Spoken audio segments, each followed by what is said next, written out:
is an honor to be here with you. Thank you for joining me on the part 4 to The Last American. It's been an epic series, hasn't been? It's been pretty incredible to fill in those pieces that we were trying to find in the Antarctica Tartaria series overall. If you started watching me back in 2022 when Tartaria really wasn't that popular, it was something kind of people would talk about slightly, but not to that extremity. And then, as we know, we started our series. We got factually, I think it was 38 million views on TikTok, which is a lot. So wow.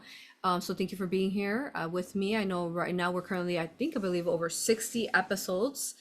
And wait till you see what book I have about to come out in near future of will be related somewhat to this topic. So definitely. So thank you for being here on risingphoenixaurora.com. I mean, I am Rising Phoenix Aurora, but you can find me under risingphoenixaurora.com. It is such an honor to be here with you. A quick intro. I am a spiritual revolutionist. I am also the author to Galactic Soul History of the Universe, and this is the first book series I have. I have many book series in action right now, and then the next one should be coming out within next couple months, very soon. Okay, so yeah, check those out. Barnes and Noble, Amazon.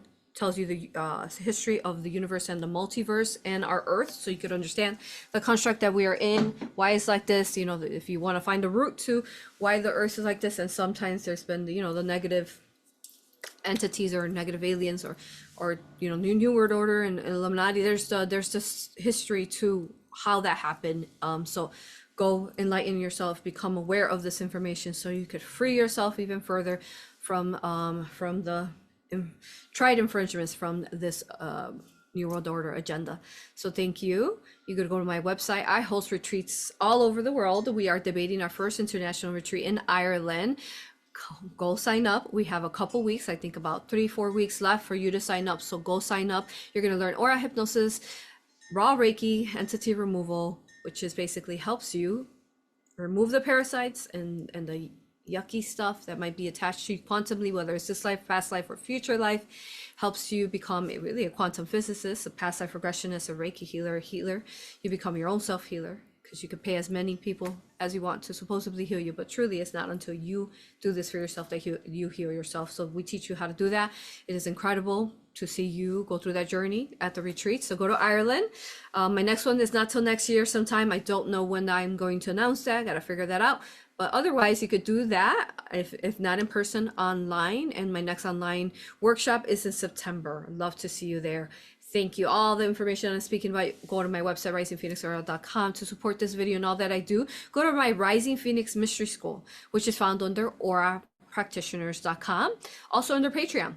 So I have tiers, I have memberships there that you can watch extra sensitive, exclusive videos. And I mean, there's all sorts of beautiful benefits that I offer there. Live Q&As, and then I even do a group or a regression where you come and learn more about yourself and heal yourself during this group regression. And then we also have, of course, the most epic, expansive Egyptian course you will ever find on Earth. Definitely, it is incredible. We're on part 9, and that's how deep we're going into. Imagine going through like a tour of Egypt, step by step, wall by wall, temple, pyramid by temple. Like, it is epic, you all. So you could purchase all those courses under my website. I have the ongoing 20% off coupon, which is coupon code 2025.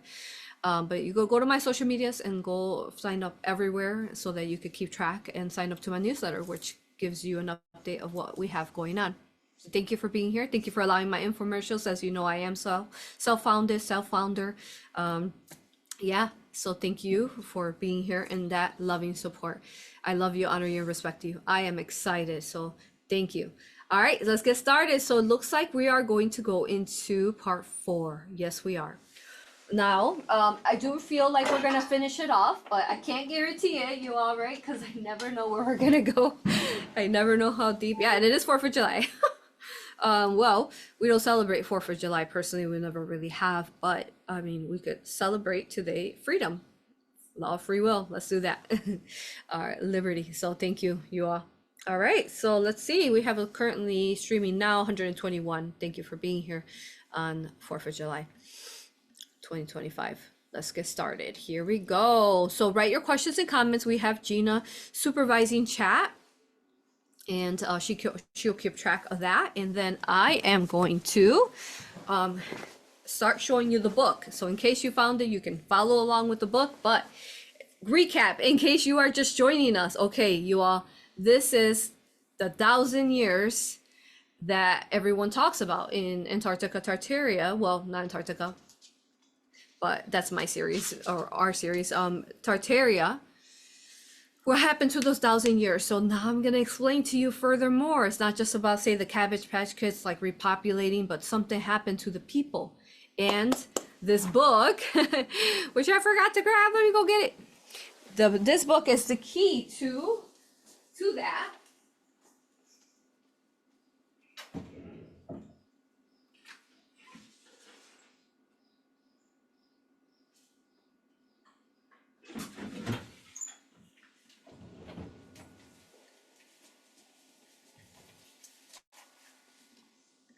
Yes, so this book is the key to that, The Last American, because as you've heard, I found it randomly at this bookstore. That was so awesome. And it's by J.A. Mitchell, and it was written, well, it was published at least in 1889, I think it was. So you can watch if you are, is this your first time here? I would go back, yeah, 1889. Published, copyright by Frederick and Stokes and Brothers. So you go back and watch part 1, part 2, part 3, because it really is going in chronicle order to this understanding. And I'm gonna do my best. I'd like to give new information every video, so I don't like to I don't want to repeat, because then it's a lot of time used up if we keep repeating everything. So go to part 1, 2, and 3. Trust me, you want to watch it. You're not gonna regret it. It's gonna be incredible. Okay, so you all, so last time we were off, where were we? We were at page, let's see.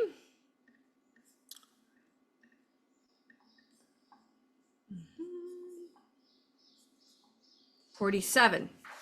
And what happened in page 47? We've met the bear, right? Okay. So I was talking to Yeshua, who unveiled this side of the world. Right? There's 2 worlds. There's the Asian Europe world, and there's us, South America, North America. It's not just about like the old maps, looking at the old maps. It's not just like 2 maps, like it is actual 2 worlds, you. I want you to understand that. So let's let Yeshua, since we're going into that, and then we'll start off here. So let me help you understand, as we're understanding this world that was desolate and no one was there when the Persian Prince went to. Why was it desolate? So we need to understand, what does that mean? So I had a recent aura regression, which was really amazing, and passive regression.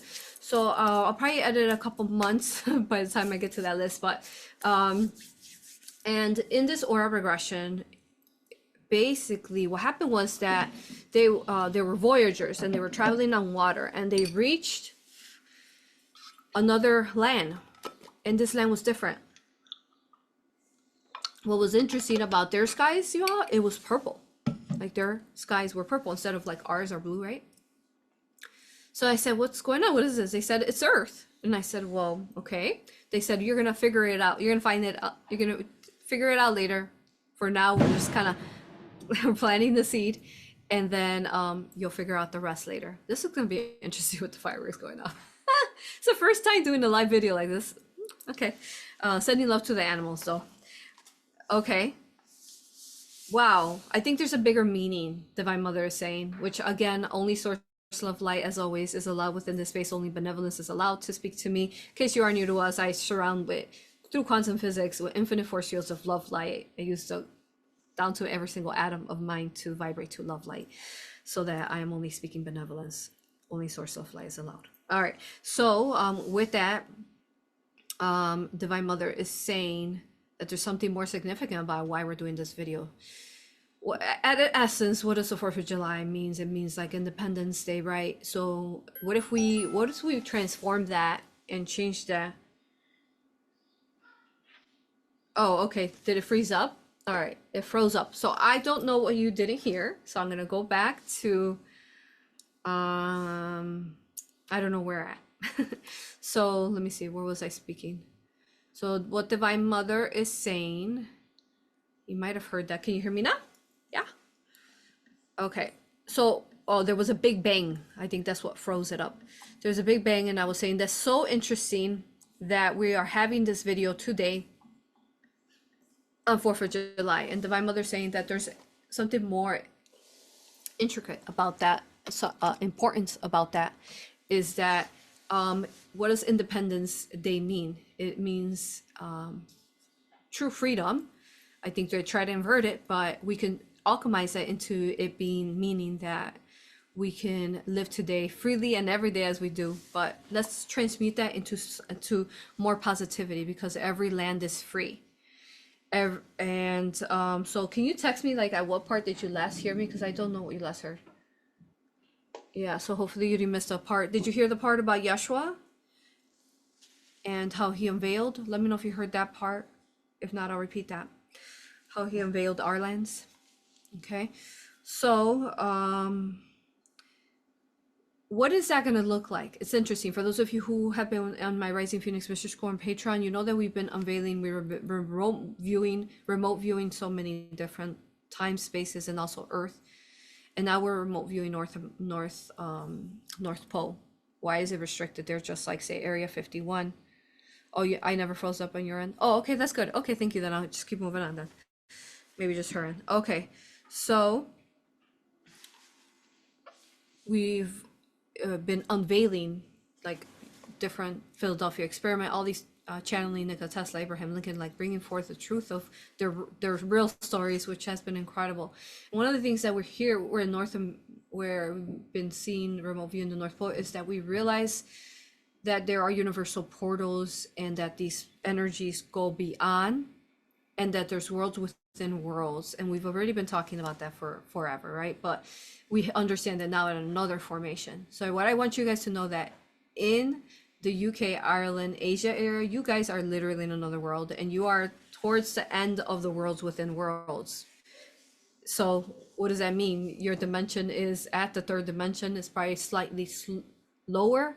And I'm looking at it like I was just told in that here in America, Divine Mother said, is that we're at 3.6. So third dimensional, but we're at a 3.6. We're a decimal above you guys. So you guys are at a 3.5. So the way the worlds within worlds work is, I'm going to show you images, but this is why what happened to these people. It's literally another world where they went. You understand? The 1,000 years they went, and this is why they couldn't find the Americas, or some of them discovered it, but only because they would have been a vibratory match to this other world on sea, on ocean, to get to it, if the sea monsters let them get to it, right? That were protecting the space. But what we do know is that Yeshua was born on your side of the world. And the reason why he was born in Europe and Asia, as you can watch the video, Yeshua just walked the earth, where we found facts of how he just walked it a couple of hundred years ago, is because he needed to bring the light to the lowest density, last world, you could say, at the edge of this infinite water that just goes, woo, you drop down. But technically, yeah, at the edge of it, beyond Antarctica, there is there's other worlds. So in your third dimension, but in our little spot of the world, this is what I'm explaining to you. So let me give you a visualization so you can understand what I'm saying. Okay, so there's maps. I've showed them to you in the past. I'll show them to you really quick. It's good moving forward. All right, hopefully there's no lag there and we are good. Okay, keep me updated on that.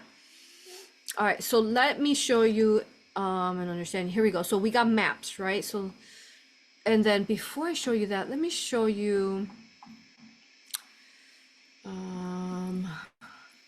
this understanding. Okay, so if you've been looking at the moon like I have since I was a little girl, which I'm sure all of us do, right? When you're little, you're driving in the car and you're like, ah, the moon's chasing me. She won't stop following me. And it, at some point I thought the moon was made out of cheese, which is kind of funny as a little girl. But anyway, so when you're looking at the moon, this is us here, right here, okay? All right. So watch this. This is our lens. This is the exact shape, right? Okay. So this is a world over here, and this is the other world over here. It's two worlds, and the worlds keep going on and on. This is the moon's reflection, and on, like a specifically we'll use a six-petaled lotus flower, flower of life. Okay, you see that? This is us over here, two worlds and two worlds. Okay, so you guys see how this is the edge right here? This is what I'm talking about. Where you guys are at the edge over there in the UK, Ireland. This probably looks like Australia here. Okay, there you are.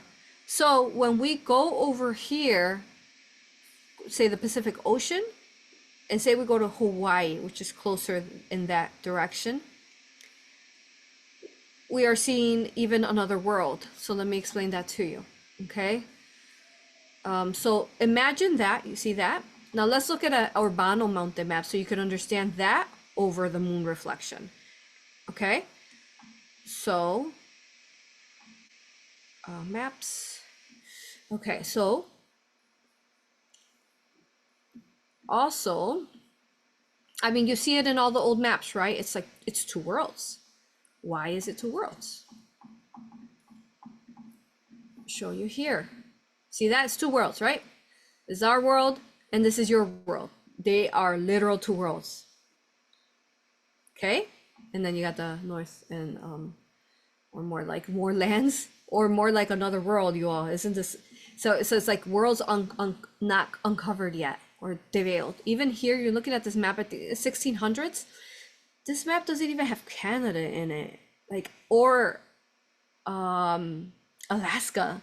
It's still unveiling again, and Yeshua's birth was that. And look at how this spirals like this. Oh, it's beautiful, like a serpent. Okay. All right. So then we have the Urbano Monte map. So I want you to visualize the Urbano Monte map so you can understand what I am explaining. I mean, more worlds as we're unveiling. More another old Asian map of again two worlds, you all. Okay. I think this was 1500, if I'm correct. Okay, but 1570s. This is one of the oldest map, Urbano Monte map. Okay, so this is our worlds here, but understand that there's two worlds. One world over here, just like the old map I showed you, and another world here. And there's ice wall. It wasn't ice back then, but now there's an ice wall around this. Okay, so look at this, and then. And the moon, so remember this and the moon reflection video, okay? Here we're gonna show you how our parallel Earths work. People have been trying to explain parallel Earths forever. This is how it works, you all. This is the alchemy to it. All right, so the way it works is that, and this is why the universe and the multiverse exists within a flower, a lotus flower, is because there are worlds within worlds that are not disconnected. Again, it's in my future literature. So excited to share with you guys in the future. So let me see. Okay, so let's just use a simple lotus flower with 6 petals. You will hear all sorts of craziness, like the lotus flower, 6 lotus flower is an inverted flower. That's false. Don't believe that. Factually, the 6 lotus flower actually has the 6-dimensional blueprint that we were going to ascend out into. Remember, we're in the 5th dimension. We were going to ascend into the 6th dimension. Every tree on Earth holds the 6-dimensional blueprint because we were one step away from ascending out. Okay, so this lotus flower actually represents the 6th dimensional, the 6th dimension. Okay, so delete that. You're gonna hear all sorts of crazy stuff like this. This flower is some death flower or something. I don't know. Ridiculous stuff that people make up to invert you and densify you and confuse you. And also like the sacred Kabbalah that Yeshua wrote himself with the Sephirots. You've heard of that. They just took the image and they put dark stuff in it, and that's actually very violating and insulting and very disrespectful. So don't listen to that stuff. This is the 6th dimension. Okay, so see this right here, see 2 worlds, the Vesica Pisces that we're always talking about. There's 2 circles here, right? And then there's a seed. See this center seed? That used to be Atlantis. Imagine the 2 maps that I showed you, right? The 2 world maps. This is you guys over here in Ireland. I mean, yeah, well, Asia, England. This is you all here in probably Ireland or some of these islands that are still there, like Puerto Rico. So this is where Atlantis used to be at, right here at the center. So where two worlds met together. So and these two worlds at the center of this, see how it's a seed? It's the shape of a seed because everything is pretty much every seed you plant is in the shape, isn't it? And then this is us over here, the one that Yeshua just walked the earth and he unveiled. Watch that video. This is us in North America, South America. And this was a whole nother indigenous land where, back to that aura regression, we're going into a whole different world in that aura regression. And this is what I'm telling you guys when I show you the moon reflection. Who are those? Remember in the moon reflection I showed you? We were over in here. So who's over here with the carbon base? There's just some kind of physical form there. I'll show you the video again if you want, or I'll show you a different one that's like it. Okay, you understand? So we got two worlds here. You are us at the center seeds of every single one of these circles that they meet at the center of the seed of the Vesica Pisces is a heart energy to every world. And they also, at this space, you transition into the other world. What you don't realize is that when you're flying from England to America or America to England, you're flying into literal two different worlds. This is crazy, huh? You understand? And that, I mean, that's the only thing, that's kind of common sense. It's the only thing that would explain why there's all the maps have two worlds. Because for a long time after Atlantis, they really kind of, especially in England and UK, they densified so much that they turned into their own world, while this side of the world veiled itself and protected itself until it was time to be unveiled by Yeshua to bring us into union. Why? Why did Yeshua unveil it? It's because we need the worlds unified and we need the worlds to know of each other. This is why they're keeping us away from Antarctica, which would be over here somewhere to the other world, or North Pole, because they know the worlds within worlds. You're flying, all these oceans, all these worlds are connected in infinite creational waters of universal waters. If you keep them separate from each other, they will know about each other and they won't be able to say unify for collective ascension. You understand?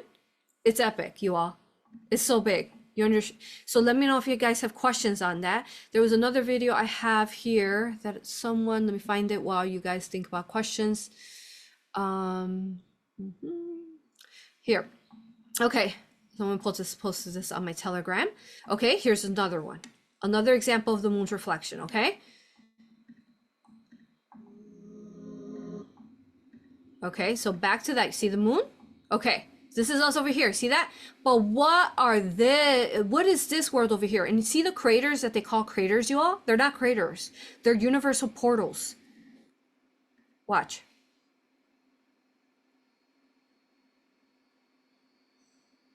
Exactly. You see that? That is crazy. It is an exact map. I don't care if you don't believe in whatever you don't believe, whether it's circle or flat or whatever. I mean, this is like right here, this is like facts at this point. I mean, you can't fight it. And plus the fact that I was watching a video, I'll pull it up for you. They were looking all the past dictionaries and like Britannia, I think Britannica or something like that dictionary, they said exactly what this earth looked like, okay?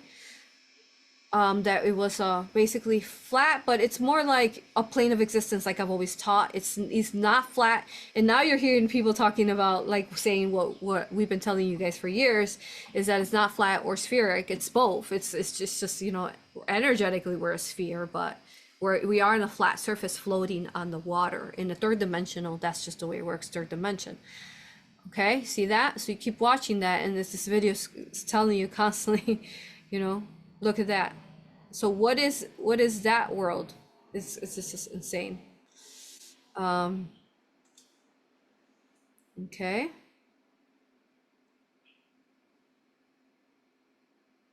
Crazy, right? So, and that's how the sun rotates. Yeah, yeah. There's what we speak about, the magnetic fields, the dual magnetic fields. Okay. So it is actually really good. They did good with it. Sometimes you see the moon upside down, don't you? like especially like in the northern hemisphere, like in Australia, New Zealand, you all see it upside down, and we see it the or the right side up, or we see reflections of one another. And you can watch the Antarctica Tartaria series to understand that. But I wanted to show you guys that, okay? Okay, so just a bigger understanding to what is the phenomenon here. Now, back then, they might have not known. They're like, oh, something like they were cursed. What happened to them? You know, they were there when we were unified in Atlantis, right, at the center of Vesica Pisces, but they veiled. You know, all they saw was their land, was England land. And factually, I guess they did discover America, if you want to call it that. Then let me see what else. I'm gonna show you guys here.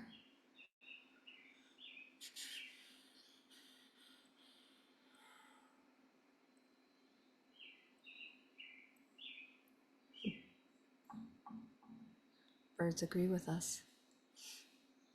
Oh yeah, so here's this video. I'm not gonna go play the whole thing, but he's explaining here this a book from 1777. Deleted World Maps. America was 1 year old at the time. The name of this book is right here. It's the Universal Geographical Grammar. In 1777, we don't realize how smart they were. So yeah, they're talking about in this book basically how it's a 6-minute long video. If you go on my Telegram, you could check it out. Someone posted a couple, maybe like a week ago there. So Rising Phoenix or Telegram. And what happened was that they're trying to adjust in this book. They're talking about like, it's huge. Did you see how big that book is? And they got Tartaria and Antarctica and the North America, right? Still unveiling there. So they're trying to basically explain like how the world of England and Asia is going to adjust to the fact that there's another world next to them now. And they're speaking of, look how thick this book is, the navigation of how they're going to go back and forth. Isn't that incredible? Yeah. So just some more proof for you there of an old book that said it in detail. I would say what, like at least 1,000 pages there in this book that this man has found. Okay. All right. Okay, that's that. Questions, comments. Let me look at your questions, comments, and then we're gonna start reading the book because I feel like I've done a good job so you guys could understand the phenomenon that happened over here. Okay. Let me see what you guys have so far. So someone said, are the two parts of our world and their world as shown on your map, are we overlapping each other or parallel or next to each other as the second map? Yeah, we are. And like I explained, the center of both of the worlds, the center seed is where you portal in back and forth between the worlds, which would have been Atlantis that sunk down. Okay. Those are the questions so far that I see. Comments. Hey all, stay said looking beautiful, Aura. Thanks. Lots of activations last night from reading book 2, chapter 18. Ooh, what was that? Which one's that one? Wait till you see the books that I have, the book that I have coming out. You all have some surprise aura regressions there. Pretty amazing. So you just read chapter 18 in book 2, which is the virus throughout probably the multiverse. That's epic. Yeah, so they're towards the end when it's the end game and what happens. How do we transition out of this world? Big one, the final battle. Yeah, that's what it's called, the final battle. Galactic history of the multiverse. Cool, thank you for sharing. And then, yeah, you said, oh yeah. And then someone else commented about the 6-petal Lotus Flower. I heard others talk about the daisy death felt like negative talk. Yeah, oh God, that's so horrible. So basically when you believe that stuff, you power up their inverted matrices to make us farther away from the 6th dimension into ascension, you understand? 6th dimension is where are going to go when we ascend out from the 3rd, 4th, 5th into the 6th. We're at the 5th, we're gonna go to the 6th. So let's not add any more infringement or power up any other dark sorcery through this false information that keeps us too dense to be able to send out into the 6th dimension in this earth. Okay, all right, questions. I see one more question and then we're gonna start reading the book. Someone said, Divine Mother just said we are at 3.6, or we're at 3.6 when we were at lowest density. No, we are currently at lowest density, we're at like a 3. Especially after the crucifixion of Yeshua really basically dropped us to the closer to the 3 dimension. And then the last Tartarian reset dropped us down to the, at that point we dropped down to the 3rd dimension officially. So yeah, it was so traumatizing, Yeshua's crucifixion, that we went from a 4D when he was born in a 4th dimension, dropped down to the 3.9 dimension, and then they kept all these wars and wars and wars and fighting and jealousy and hatred and blah blah blah blah blah, all this nasty stuff against people, and then all these wars basically dropped us down to where we are currently. I know when I started first waking up in 2017, they said we were at a 3.2, 3.3. 2012, it was finally got us out of being stuck in a 3.0. Oh, cool, Divine Mother says. 3.0, we're at 2012. That came on the Mayan, calendar. And then we finally started being able to orbit higher. So 2017 comes along. I know we're at a 3.2, 3.3. So we've been rising in decimals here on this earth, but mostly it's because we, that side of the world, United Kingdom, where they crucified Yahshua one, and also where the Dark Merlin in these islands nearest to your lands, where it spread the virus at. Oh, not to think about that as a past life regressionist A.U.R.A practitioner, founder of that. Oh, that's why I went to that side, because if you that is so intelligent and nasty at the same time. If you get to the densest, or say the lowest or the last world of the worlds within worlds, then you densify the rest of the worlds, because you're anchoring the one at the bottom, you understand? And that one stops the ascension if you get that one. Nasty. You guys understand that? And then it just makes every other world heavy. So then we have been adjusting, just like that book of 1777 I showed you. Your world was adjusting to our world, and then the vibration, because we are at a bit of a higher dimension than you are. Yeah. Questions, comments? And we'll get started with the book. We're good? Crazy, huh?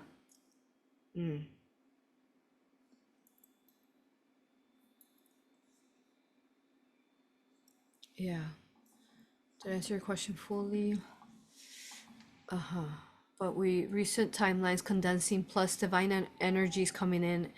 We are at 4D. Yes. So the water is 4th dimensional, and once you you get the water to not have all that dark stuff it had before, it enters the 4th dimensional state, and the 4th dimensional state is the bridge to all dimensions. So the water really can reach all dimensions if you are a vibratory match to isolate into a higher density or higher vibration. Water connects, is a conduit to everything. We have the aura regression, right, of the water. Check that out, you all, from a Rising Phoenix Mystery School student. And it is really amazing scientifically, energetically, spiritually, what the water means, especially through quantum physics, to understand it and how it works, really. Watch that aura regression. We'll add the link later. Yeah, thank you for your questions and comments. I don't see any more, so I'm going to start now.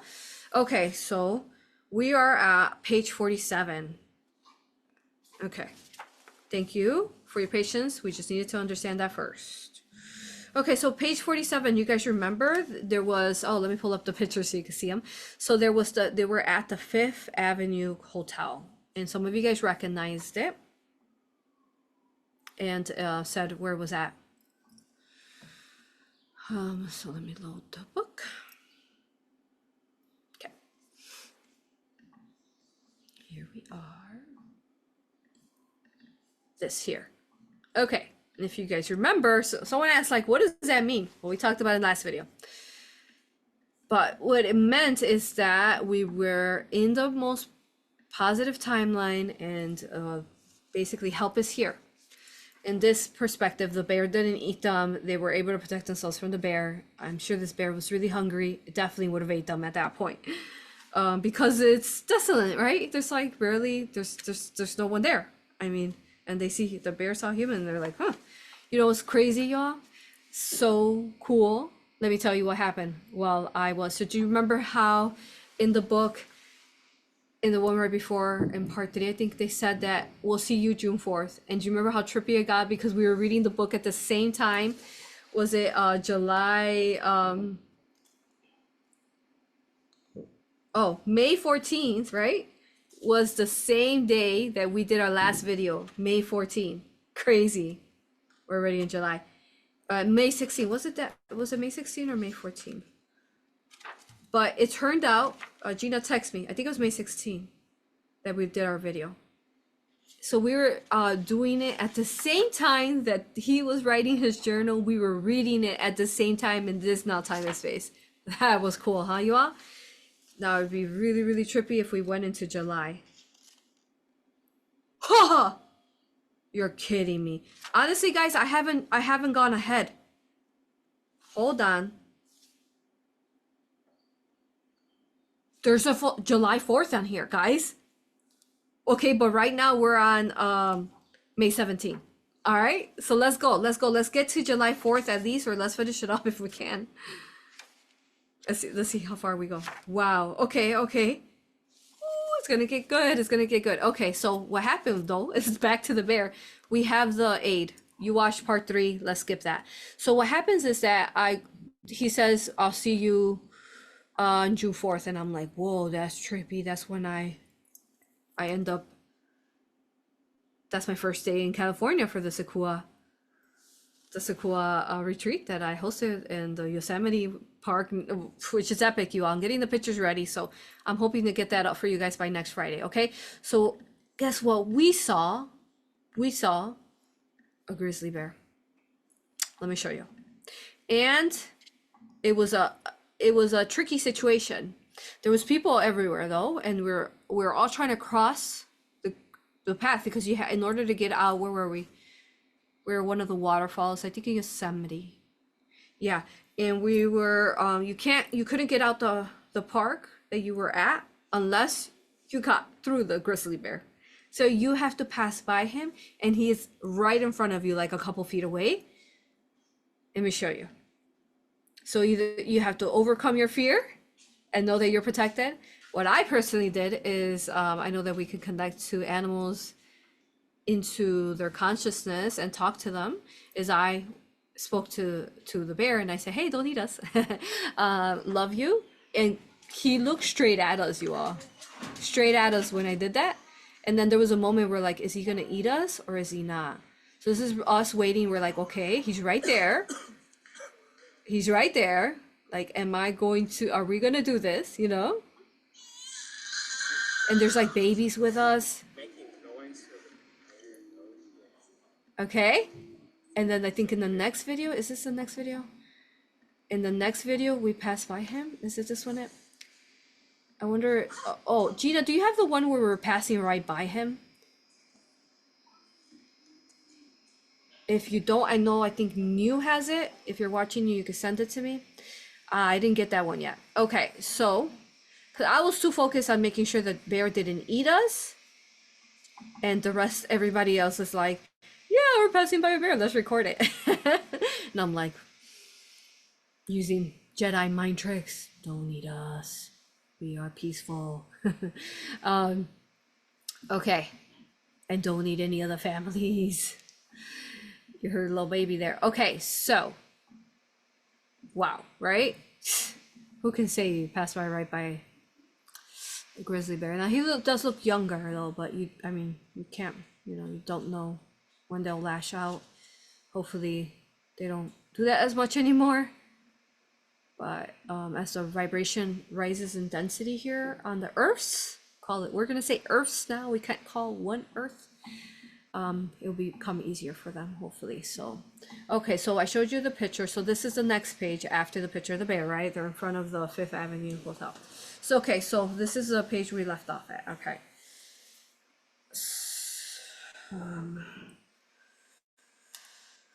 The Fifth Avenue Hotel. All right. So May 17th. Today, a scorching heat that burns the lungs. We started in the morning, prepared to spend the night ashore and explore the northern end of the city. It was a pleasant walk through the soft grass of the shady streets, but in those places unsheltered from the sun, we were as a fish open a frying pan. Other dwellings we saw even larger and more imposing than the one we entered yesterday. We were tempted to explore them, but Lev El Hadid wisely dissuaded us, saying the day was waxing hotter each hour and it could be done on our return. In the northern part of the town are many religious temples, with their tall towers like slender pyramids tapering to a point. Interesting. They are curious things and surprisingly well preserved. The interiors of these temples are uninteresting. Naful says the religious rites of the Americans, again Americans, that's what our name was then, were devoid of character. There were many religious beliefs, all complicated with insignificant variations one from another, each sect having its own temples and refusing to believe as the others. So it sounds like they were already kind of being separated with religion, just like we are here, or not. This is amusing to a Persian, but Mahab was a serious matter with them. One day in each week, they assembled the priests reading long moral lectures written by themselves. Written by men. With music by hired singers. They then separated, taking no thought of temple or priest for another 7 days. Well, that pretty much sums it up for religions here. That the temples were filled mostly with women. This gets trippy because it feels, okay, we know we're talking about back then, because this book was published factually 1889. Well, we know we're, it almost feels like he's talking about of our now time and space, doesn't it? So it's that repeated religion and the way that religion divides. It wasn't just us, our era, y'all. It was also somewhere where they got lost 1,000 years before they got lost. Also, understanding the time construct, you want to watch to understand time and how it's a spiral. Watch Orbiting into Higher Timelines. That video will add that there. Elon Musk, Trump, and all those positive people who are changing the world right now. It also makes sense, you all, why we have positivity first here. Oh my God, you all, right? Too, like also South America, Mexico, Argentina. There's a couple of them, presidents that are coming that are positive. We talked about it, right? In the future, like we saw, in the past, or future, we talked about it in Mexican Trump, right? Why that link? Okay, so we're positive polarizing our presidents over here, like the Mexican one, especially Claudia Sheinbaum, first female. Wow, you all, you gotta, I'm gonna make a video about it. I'll show it to you later. But the women are waking up over there, you all. And it's not just a woman, it's the indigenous woman. The indigenous woman, I was watching a video of Oaxaca, and they still have their indigenous language of Oaxacan, and they are talking in their native, and they're talking about how they're rising. It's epic. I'll talk about that in the future in the goddess Ixchel Tonantzin channeling that's coming up. But okay, so now you understand. So our world is waking up so that your world can then, that's how it's going to ripple to you all. And because you're connected to us through the Vesica Pisces, right? The seed at the center. The two worlds, you're connected to us. So of course you're going to feel the changes here. And this is why it needs to be us first to then ripple it to you, to provide you the opportunity, the energy to do it too. Whoa. Okay, let's go. What's next? I think what's next is Hawaii. Indigenous people should take their Hawaii lands back. That's what I think. that queen should have her Hawaiian land back. Well, the queen, they killed her off eventually, but of Hawaii, but yeah. Okay. So we understanding, you guys understanding, we're speaking about like the indigenous, right? Hawaii. Like, so like every circle you enter in the Vesica Pisces, the lotus flower, it's another world with different indigenous people that are the caretakers of the land. And then there's other humans as well. You understand? Everyone. So technically, let's say the Hawaiian people, even though they look similar, but they look different too. The Polynesians, and then our indigenous people look different too, right? Like in the Americas, our indigenous people look they're some of them are tall, but most of them are smaller, right? Just shorter in height. And then while you have maybe Hawaiians, they're big and bulky. New Zealanders, they look different too. They look different from Hawaiian too. Every one of these worlds has indigenous.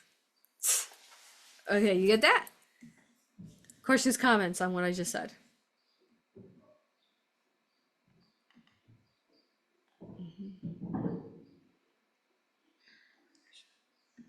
Okay. Oh, okay, you sent me something. Gee, let me see. The link you sent me, then you sent, just took me to the regular website, the homepage. So that's not the right one. Okay, send me the link again. And then, yeah, I was gonna check questions, comments. It's a lot. You gotta really wrap your head around it. So say again, please, for individual, the density, or collective, for third. Okay, I think it was to the previous question. Okay. Okay. So I think you're asking to the question Divine Mother just said, we are at 3.6 or where, or 3.6. So here, yeah, in Americas, this world is 3.6. You are like at 3.5 over there in England, Asia. Okay. So then you ask to that question, say again, please, for individual, the density, or collective, fourth or third. All the waters are fourth dimensional. So all the waters connect. But the land masses, the people existing in the land masses, depends on what energy you're vibrating to. Now the heart of earth and all these hearts also are existing in the seed. They're existing that connect, that unify all the worlds, all the different hearts of Mother Earth. Okay. So in collectively as a landmass and humankind, you could say. So I guess what we would say is actually not so much the land, because the land has always been crystalline. It's just that we're in a simulation that we densified it into when we chose this path as a collective, right? So it's really the humans then, the human collective. Good question. The human collective is what we're at over here at 3.6, you all are at 3.5. And I feel like every time we rise over here in the Americas, why it's also been really targeted, or even it's called the land of free, because we were free. Our, say, goddess, because we're all Mayans here. All of us were Mayans, right? And then all the invaders came in and took over the lands, right? Just like Hawaii, there were, indigenous Hawaiian people there, and then they took over. It's because the invaders came in from your world. And then also some parts of the Antarctica worlds. They came from the other worlds, you get me? Into our world. And that's why they needed to take it over, and why it was indigenous when they found us. So our world was actually goddess Ixtel, Mayan goddess, who was the Atlantean princess who came from Atlantis. You could watch the Mayan Atlantean series. And she is still here in the lands, and she is protecting us all, and she will continue to protect us because she's been freed from the lands, because they put her on the spell when they killed all the indigenous people. They put her under curse. So she's been uncursed, and she's awoken. And especially with all the female indigenous in Mexico and all these areas who are waking up, and they're taking their indigenous power back. So, okay. All right. You understand? So it's a collective of humans here. Let me see.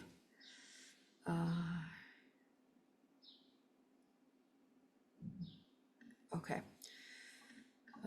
Okay.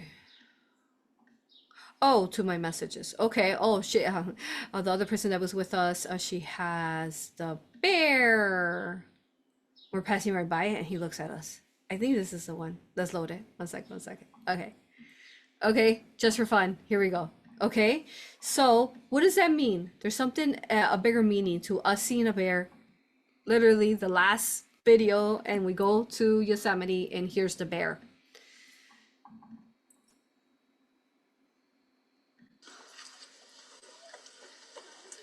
This is us passing right by it. By the bear. Everyone walk fast. Makes noise.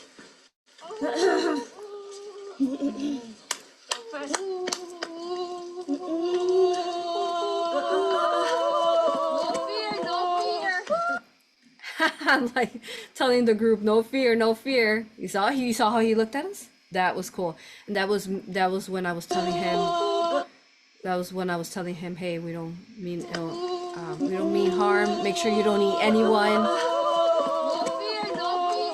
Right? Because I mean, there's like you watch those grizzly bears. I mean, they'll chase you and try to eat you. Just like it happened here in the last American, right? Make noise. Yeah. Okay. You saw how close? That's not zoomed in, guys. That's how close we were to it. So sidewalk bear.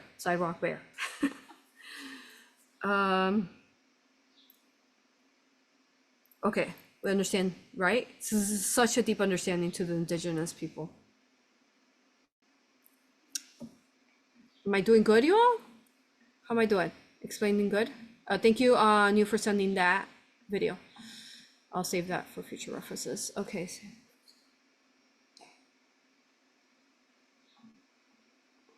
So someone said, you said flotus instead of lotus, lol. Maybe it is a flotus. This is what they call the First Lady of the United States, flotus. For real? Wow. Really? The First Lady of the United States, flotus? Well, I had no idea.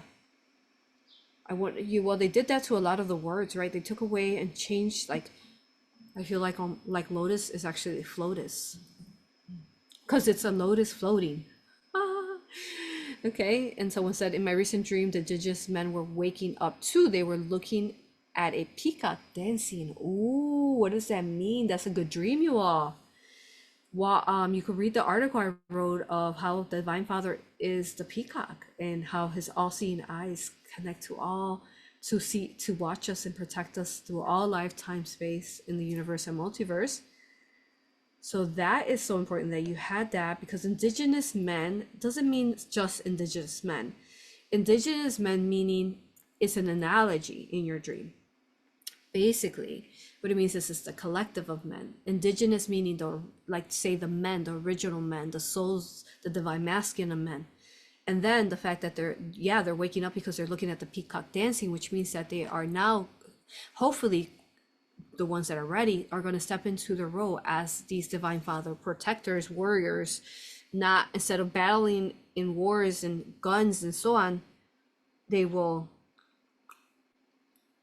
become the shields that they were always meant to be, to protect and keep the families unified and the children not abandoned. Love that. Thank you for sharing that. Okay, we're good with questions, comments. Let's continue. Next page here.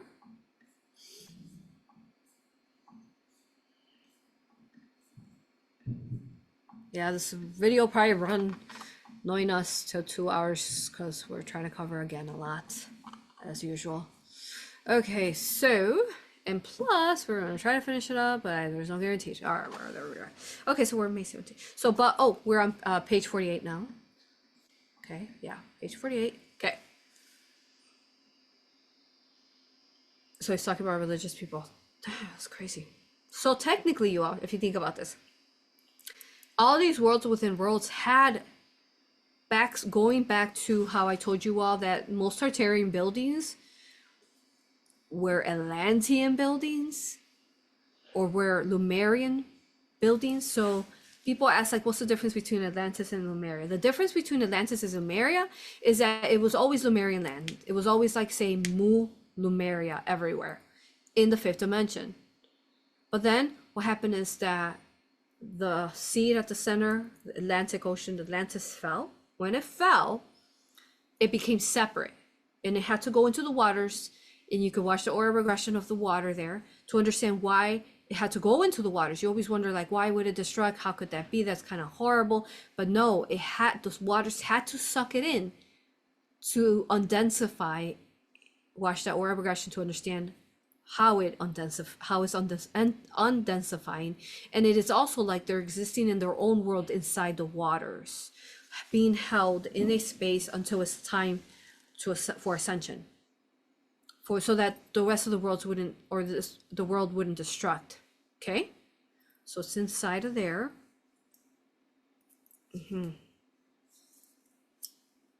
So yeah. So Tartarian buildings were Atlantean buildings. Some of these buildings you go to, you could feel the little goddess, or the god energy in there that was part of this temple, whether it was goddess Aphrodite, Zeus, or so on. And then it also explains why so many Disney movies and other movies have really targeted the gods, like the Greek gods, because the Romans took over their locations. And it initially, when you hear this story where the gods are fighting, that's false. Actually, the humankind was fighting, and the gods were trying to tell them, don't fight, children, don't quarrel, don't forget yourself. You are this god too. I am this god, you are God, these gods. So these temples are that original blueprint of Atlantis, you understand? Or Lemuria, more like it. But it petrified. These buildings petrified. What were they before? I've talked about it in the Tartaria series. Some of these were just straight up just crystals, and then they densified into becoming the stone, and that's why they have these like really amazing like healing properties. The stone does. It's not just stone; it's a crystal. A lot of these boulders that you see everywhere, there's just really crystals inside. If there's crystals actually probably inside. Okay. Like a geode, right? Not that we don't want to be cracking them, but yeah. Okay, so back to page 48. This is why it takes us so long, because I have to like explain everything in detail for you guys. All right, so in the afternoon, we found it necessary to traverse a vast pleasure ground, now a wild forest with traces still visible of broad promenades and winding driveways. There remains an avenue of bronze statues, most of them yet upright and in good condition, but very comic. Lev El-Haid, and I still think, and then there's got a little footnote there, Abalde thinks this must be the Central Park sometimes alluded to in American literature. Wow, so then, yeah, the fall of Atlantis happened where the heart was at, and these people can't hold the vibration, so they end up just kind of like we saw with the lady dead in her bed. What happened? Or, also the sun was too hot too. So they either died from the heat or they just died. All of them. They just kind of, just died. And then the indigenous people who adapted to, like we talked about in the previous videos of this, they adapted they went inwards, right? Into the mountains, into the land, the mud floods or so on. They went in so that they could survive the sun. Okay, so in one of these temples, and that's one of the temples he was talking about here. That's them in one of those. I'll let you look at that for a second.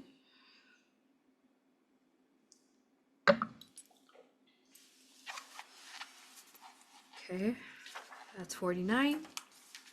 Now we're on page 51. Okay, and it said here, Level Hyde, and I still think them caricatures, but Nathwal is positive they were serious efforts and says Americans were easily pleased in matters of art. A lot of Tartaria over here, huh? Okay, well, we know it's also on your side of the world too. So we lost our way in this park, having nothing to guide us in the streets of the city. This was most happy, as otherwise we should have missed a surprising discovery. It occurred in this wise. Being somewhat overcome by the heat, we halted upon a little hill to rest ourselves. While reclined beneath the trees, I noticed unusual carvings upon a huge block against which Levahide was supporting his back. They were unlike any we had seen, and yet they were not unfamiliar. As I lay there gazing idly at them and flashed upon me, they were Egyptian. Whoa. We at once fell examining the block, right? Because they're from Persia. And found, to our amazement, an obelisk of Egyptian granite covered with Egyptian hieroglyphics of an antiquity exceeding by thousands of years the most ancient monuments of the country. Whoa, angel bumps. So they were there thousands of years, y'all. But like how we explained in orbiting to higher timelines and how the time construct works. So if time is non-existent, there's never knowing how time is. And also in the fourth dimension, time was a lot slower. So what could look like maybe 100 years to us could be thousands for them. You understand? Thousands of years in a slower fourth dimensional state. And America was in the fourth dimension. That's why the goddess of Atlantis, I think she went by, what was her name? Goddess A.U.R.A. She came over here, landed, and taught the indigenous people how to survive, because they were going to have to be the new kind of world, or they were the new world. And that's why she came and taught them. Whoa, that's epic. Okay, she came over here to teach them. For those of you who watched the Mayan Atlantis series, you know what I'm talking about. Okay. And she was really preparing. That's what she was doing. That. Okay, so remember the channeling got grandmother Anna, Yeshua's grandmother, watched that channeling. She went to the right side, you could say, where you all are in the England, Asia area. And then the other goddess, the daughter of the flame, the phoenix, she went over to this side, the Mayan, to prepare the lands, because eventually they were going to be a key to awaken and shift where the virus began at in the other world. And that's why when she landed on the land, if you guys remember that channeling, they didn't know the language, and the only way she could speak to them was third eye to third eye. She read their mind third eye to third eye, and was able to teach them eventually. And she was able to teach them, and also what she taught them is the original Mayan language, which I believe most indigenous speakers would be derived from the original language that came from Atlantis, which is a lot like this, like Maracans with dashes. The Lumerian language that we've been bringing back from the Star Child, it has dashes like this, and you say it in syllables. Okay. Yeah, that's what she was preparing them. Wow, that's big. Okay, so she was preparing them to hold the space for you all over there. And this is why she is so loved, especially in the South Americas. It's all about Divine Mother there. It's all about Mother Mary, Divine Mother, over and over, because they still remember her to this day. Okay, so, all right. So thousands of years, right? And it's Egyptian. So Ghost Tomb, why is there Egyptian? Hold on. Why is there Egyptian hieroglyphics predating thousands of years to them? And they're from Persia, Egypt, in this time space. And it's because, those of you who have been watching the extra sensitive content under Rising Phoenix Mystery School Patreon, y'all know what I'm talking about. Remote viewing Grand Canyon is people have talked about it. It's not a rumor, it's for real. I covered it all there for like 3-4 episodes, 4 or 5. Goddess Cleopatra was the final pharaoh, because they portaled out from Egypt to Grand Canyon. And this is why they're finding hieroglyphic. Whoa, and they were there for thousands and thousands of years.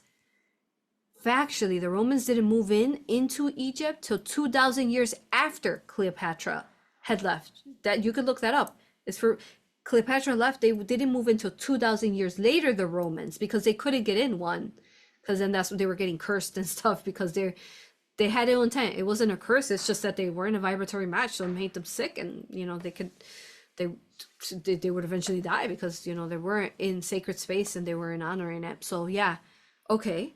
So then we are seeing, which brings us to Cleopatra back then. Oh my God, this is epic. Hold on. She was, say, the new goddess Ixtel, Mayan goddess, in that time space.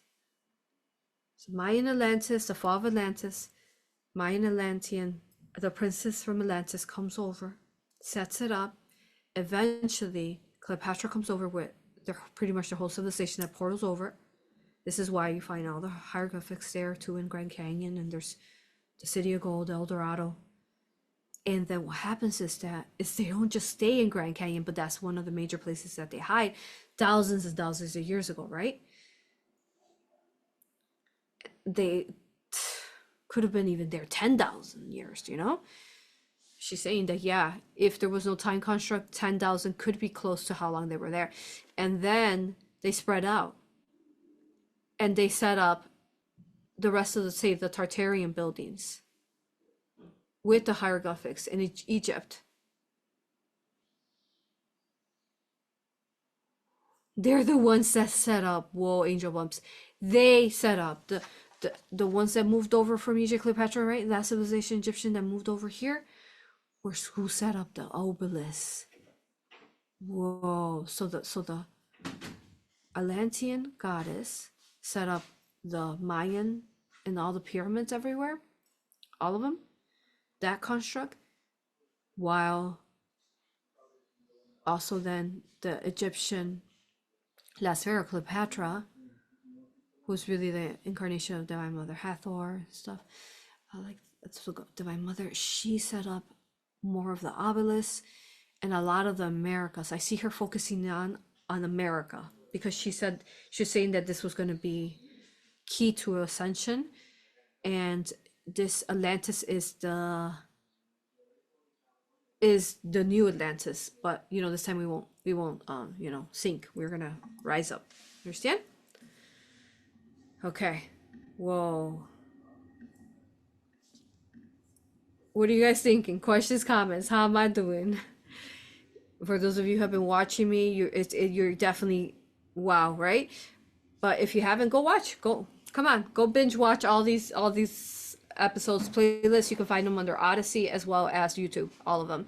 And if they're too sensitive to watch on YouTube, you can just click the link and come watch them in Rumble. It has the order there for you. Okay. All right. So let's see. Questions, comments. Someone said, is there a whirlpool or portal where the land was pulled into the water? Yes, there is. How did the water densify the land while pulling it under? The water didn't densify the land. The land was densified, and mostly because the dark people were on it. They were compromised by the AI Merlin artificial archon virus, which made it dense. So again, it's not the land, it's the people on it that are harming and violating the land.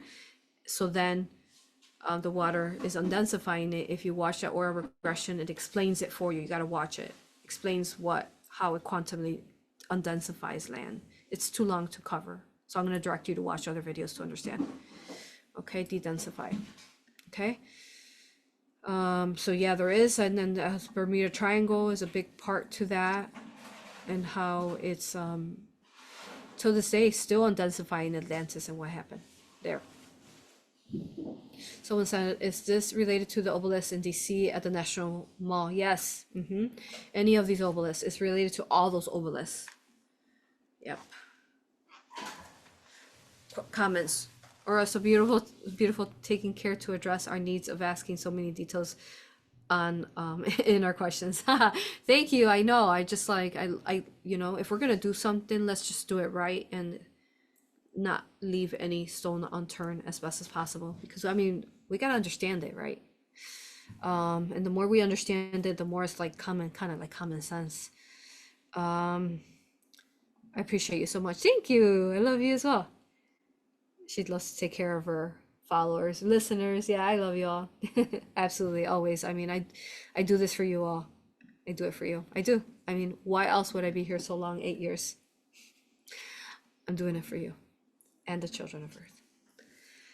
And yeah, amazing details you're unfolding for us. Oh, thank you guys. Okay, yeah, right. Yeah, okay, good. I'm so happy you guys are getting it. Like, because it's like I'm channeling it. It's a lot, and I want to make sure you guys are getting it. Okay, so. All right, up to date on questions, comments. Next page. Here we go again. So it just takes us long because we have to keep on pausing and unraveling what's being written, right? Okay.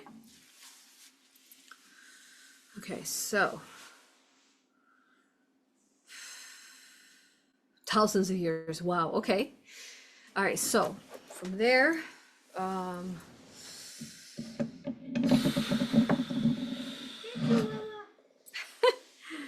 my husband's done. You're welcome.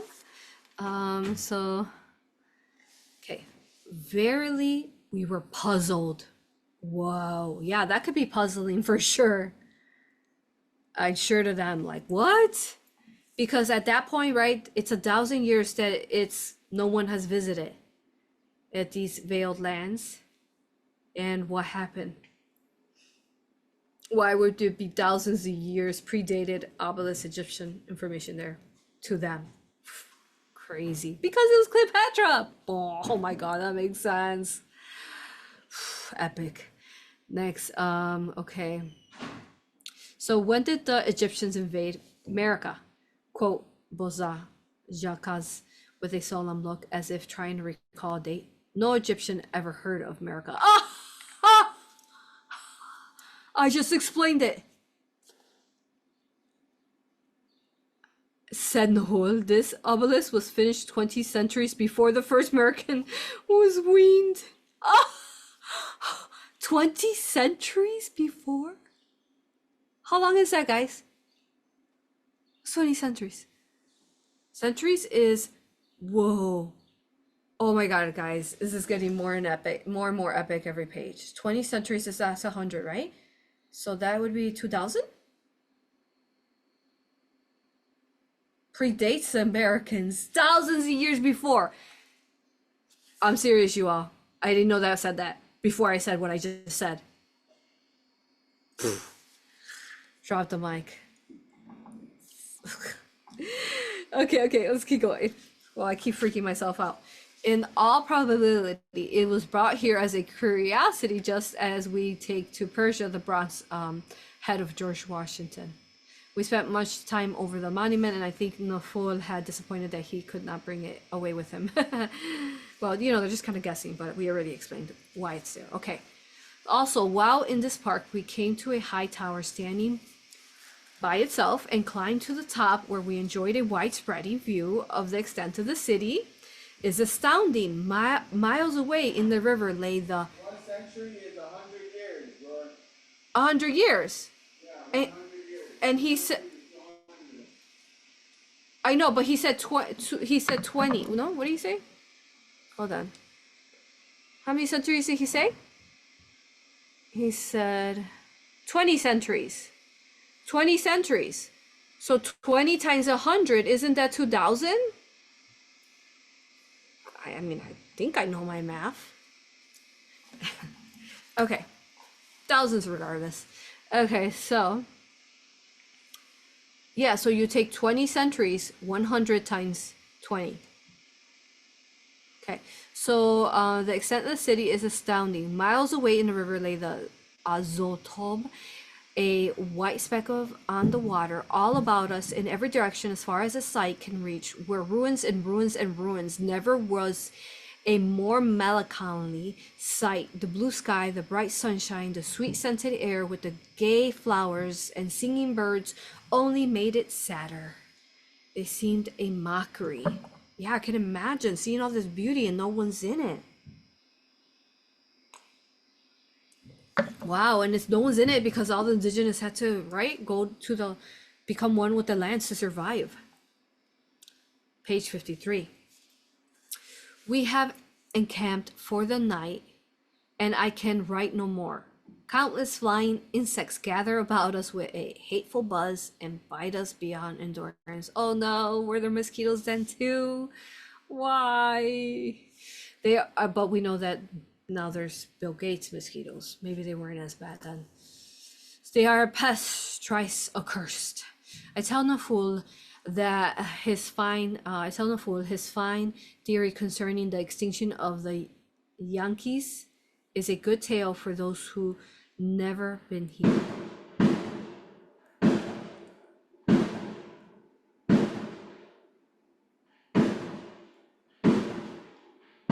Okay, well, wait a second for that.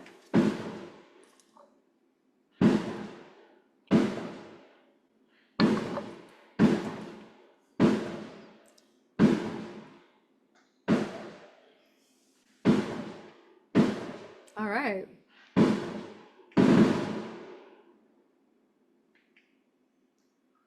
What neighbor is that?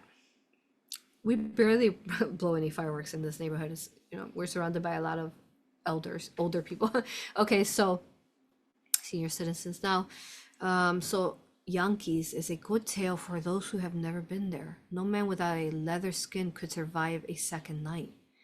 Who's Yankees? I mean, it almost sounds like Yankees, right? So I tell no fool his fine theory concerning the extinction of the Yankees is a good tale for those who never been here, who have never been here. No man without a leather skin could survive a second night. Well, we'll see what he means by Yankees. Try to look up and see what he means by that, Gina. I mean, what else could that mean? The extinction of the Yankees. Because we've been talking about the Americans, but not the Yankees. So yeah, leather skin, yeah, because basically they'll bite you. Okay. All right, so we're on May 18th. Text me if you find anything on that. May 18th. Poor Jacques is worse than sick. Oh no, what happened? He had an encounter last night with a strange animal and his defeat was ignoble. The animal, a pretty thing, much like a kitten, was hovering near when Jacques, with rare courage and agility, threw himself upon it. God. And then what happened, none of us can state with precision. We know he held our, oh, I think I'm missing a page there. Oh, why are we missing a page? We know what happened last time, that pages vanished even though they were supposed to be there.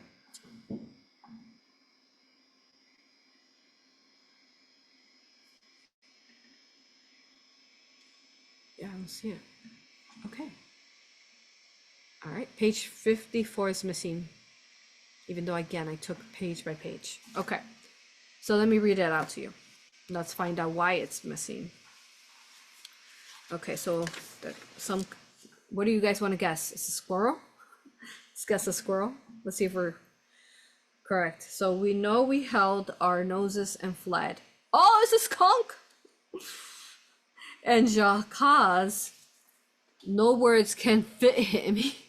Oh my God, he carries with him an order to devastate a province. He had to leave him ashore and send him fresh raiment. Ooh, that'll do it.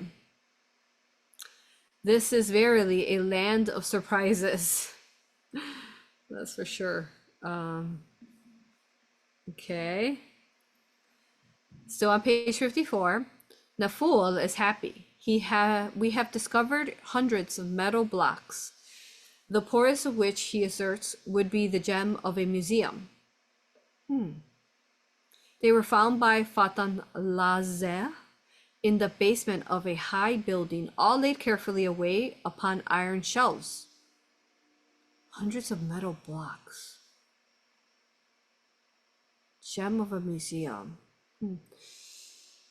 So laid carefully away upon iron shelves, the flood of light they throw upon the manners and customs of this ludicrous people renders them of a priceless value to historians.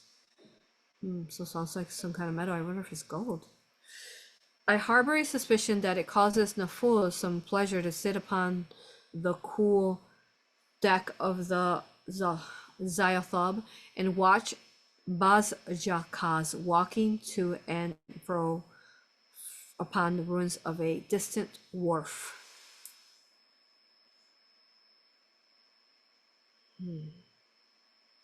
All right, well, most interesting part about that was possibly gold, but they don't say there. And the fact that he got really stinky messing with a skunk. Okay, so now we're on page 55.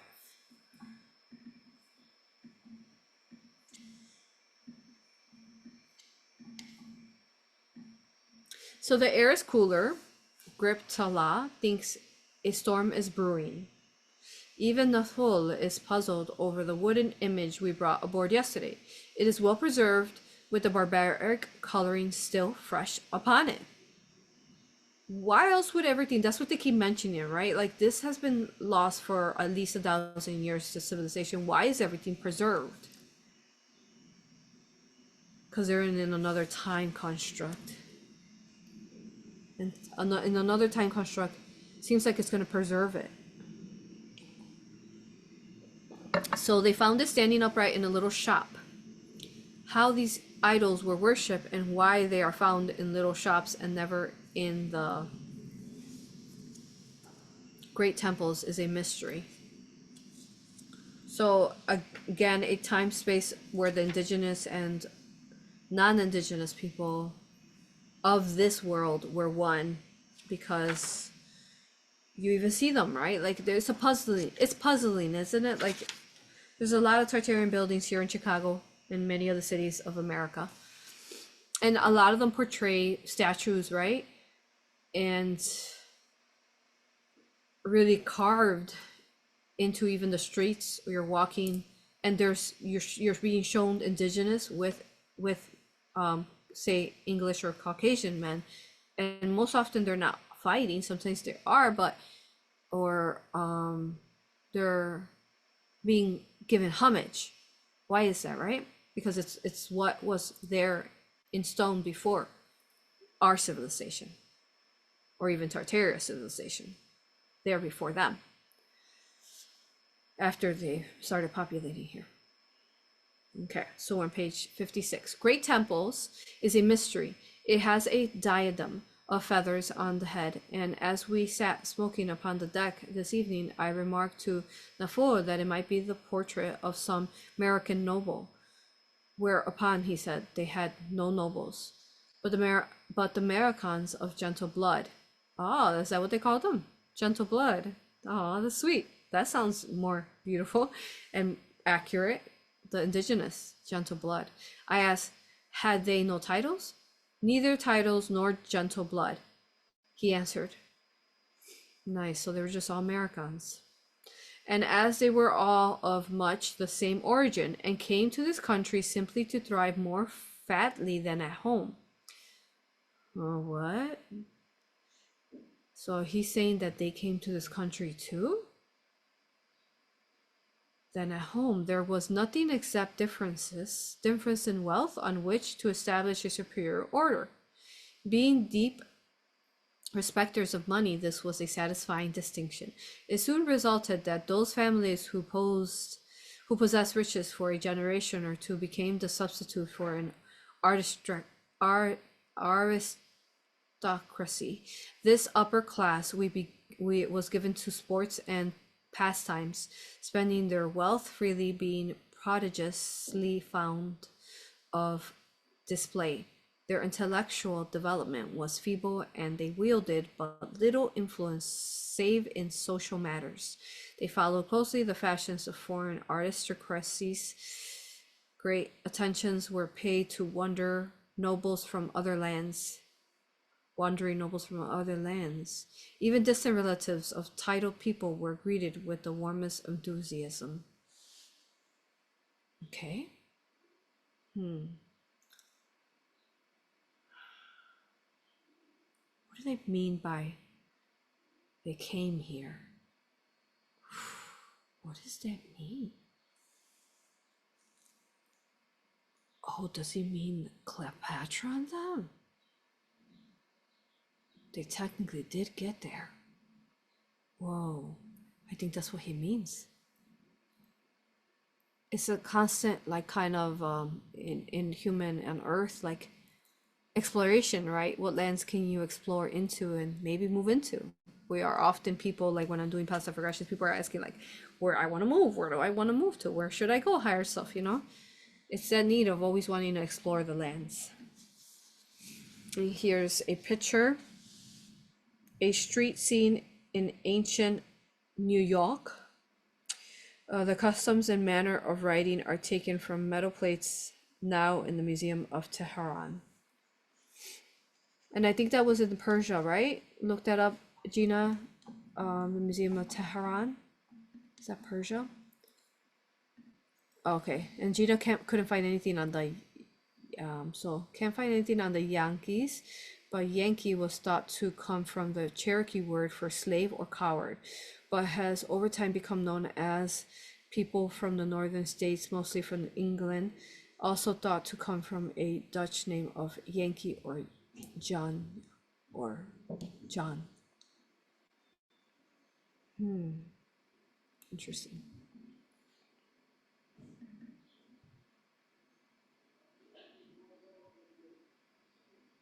And then Zen, my husband said, according to the Oxford English Dictionary, Yankees is a nickname for a native or an inhabitant or New England, or more widely of the northern states generally. It can also refer to a federal or northern soldier in American, yeah. Or, okay. So back to that.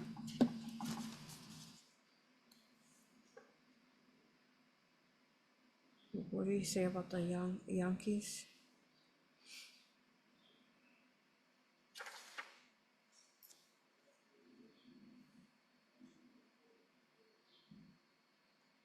Trying to find what page was that.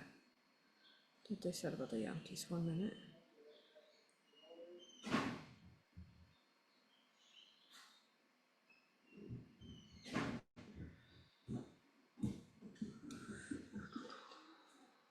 Yeah, I can't find it now, but he was talking about the extinction of the Yankees. So again, oh, here it is, page 53. I tell Naful his fine theory concerning the extinction of the Yankees is a good tale for those who have never been here. No man without leather skin could survive a second night. So he's talking about the Yankees, like,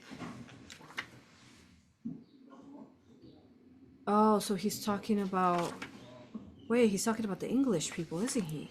Wouldn't it be what? Yankee, not Yankee? Well, he's, no, because it's Yankees, it has an H in it. So then, back to page 53. Hold on, so he's talking about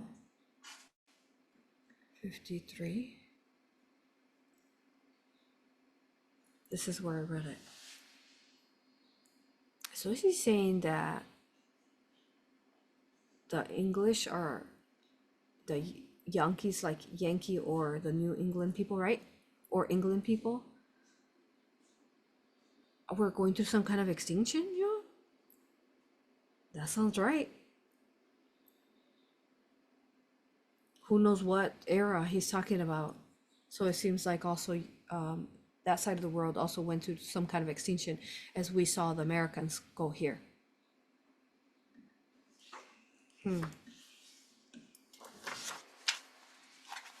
It all becomes like a Mandela. It's like trippy Mandela effect. Get it? Okay.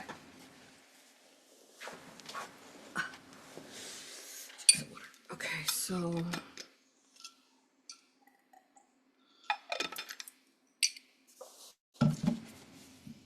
All right, so that's picture. He's interesting. Why does he look like Yeshua?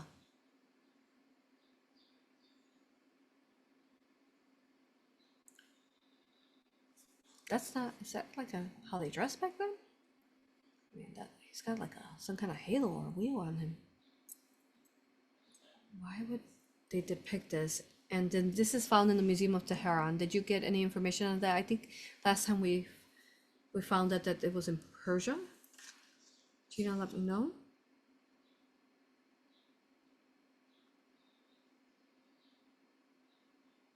So this is a depiction, right? A drawing. But you're looking at indigenous people. You see him here with a mohawk alongside with, so they were all Americans, like he explained. And wherever this Museum of Tehran is, has this imagery, and Yeshua's walking among them, which then proves once more for us that these times were exactly how we said, how Yeshua was who veiled and started bringing us over to come explore. His birthing unveiled it. And there he is walking among them for proof for us. Okay. Oh yeah, Gina texted me to see what it says. Yeah, in Iran. Okay, thank you, yeah. I thought that was the same museum. Okay. Yeah, art museum in Tehran, Iran. Interesting, Iran, huh? With everything that's going on, huh?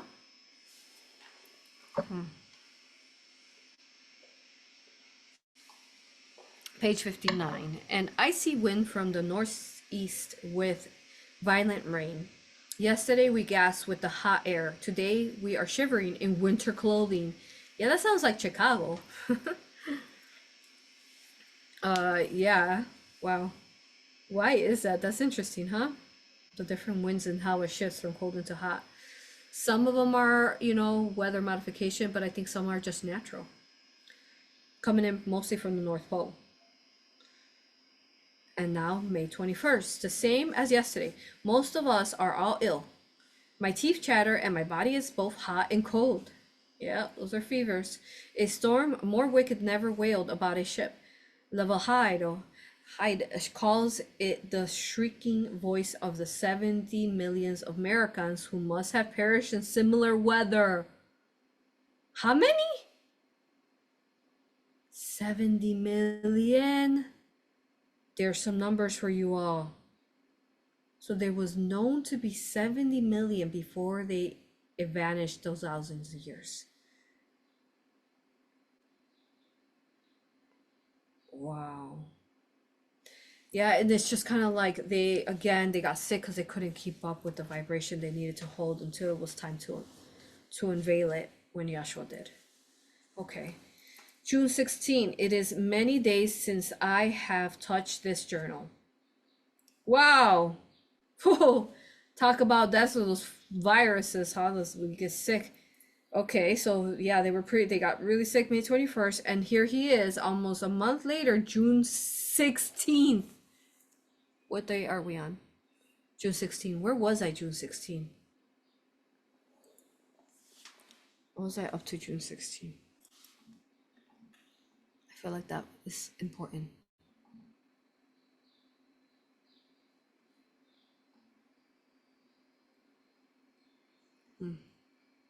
I had just got back from the California retreat.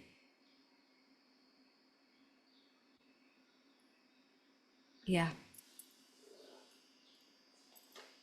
I think I was doing, what were you doing? I feel like we were doing something important June 16. What were you doing June 16 in the Rising Phoenix Mystery School? We were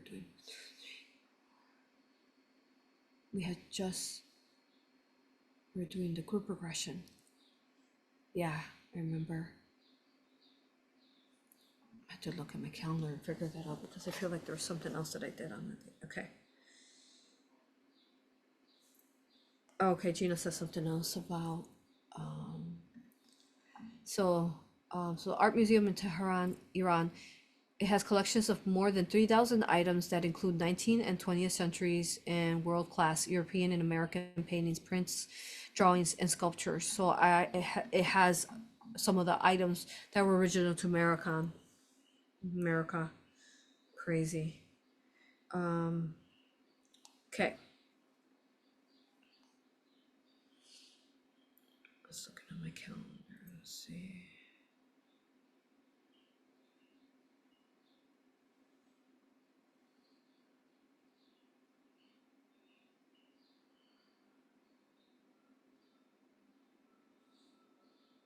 I had an aura regression that day.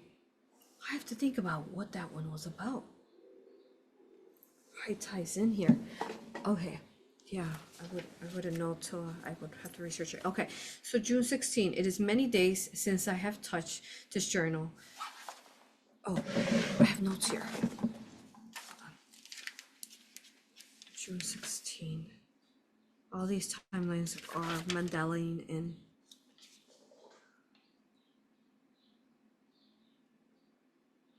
session number was 679. Oh, guys, you can't make this up. I'm freaking out right now. Oh my God. Oh my God. Okay. Session is 679. Okay, get this. June is 6. 16. 1 plus 6 is 7. The year is 9. Right? Session 679 to this June 16.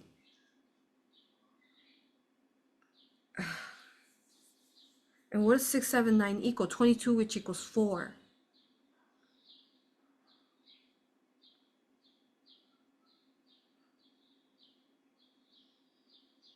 And what is June 16 if we were in this year? Because we don't know what year they're in exactly.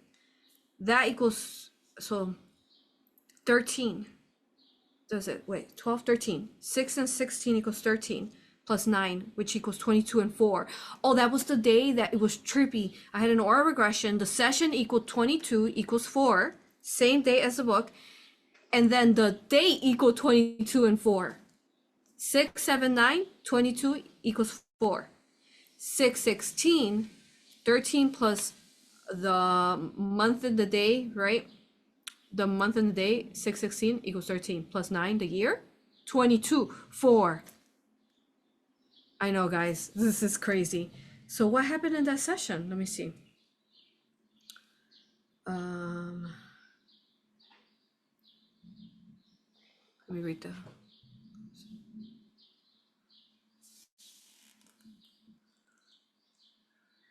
Where was she from? I feel like she was from overseas.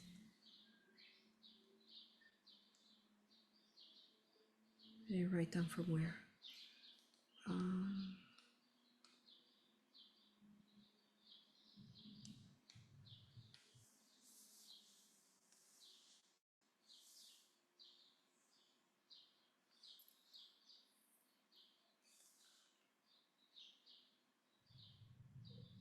Hold on.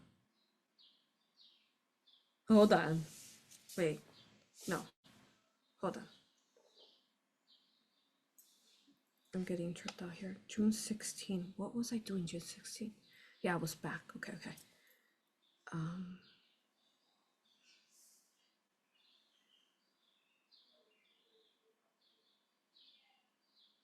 Her session was about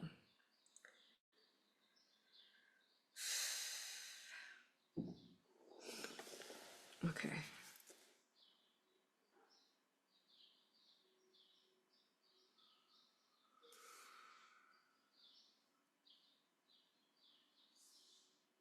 So once she called on Divine Mother, she called the Phoenix as well, and she also called Yeshua. I feel like I have to look at her picture really quick because I feel like it's something we need to know right now on why it adds up to their date and in my session number. Hold on. Let me try to look that up. Okay. So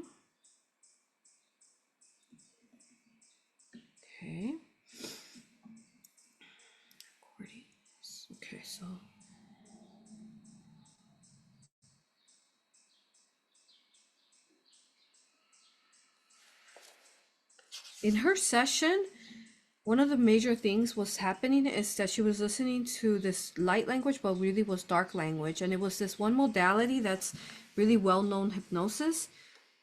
And it was this one lady that claims that she's like channeling light language, and she's this one practitioner through this hypnosis modality. And she basically majorly infringed upon her. Let's see what else. Oh, you are okay. Now I remember. She was from overseas, you are. She was from Persia. I can't say her name. She was from Persia. Get this. And her uncle was this well-known guru that infringed upon people, but people to this day don't realize that he was like a pedo, because he had cursed the whole kind of like family, and claiming that he was some kind of guru, and the whole family was still like worshiping him, but he was bad and had cursed her, and she was removing herself from the curse of the uncle, this guru guy. He went by some guru name.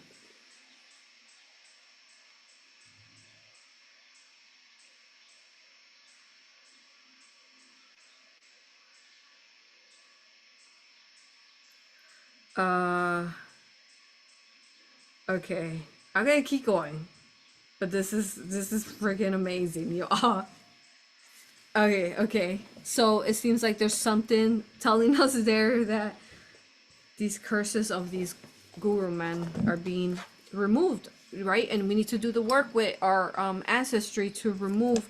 So who came before us that cursed the rest of the blood lineage, and we need to remove those curses. And that's her main lesson for us there. So how does that tie into June 16, the same day I had a session?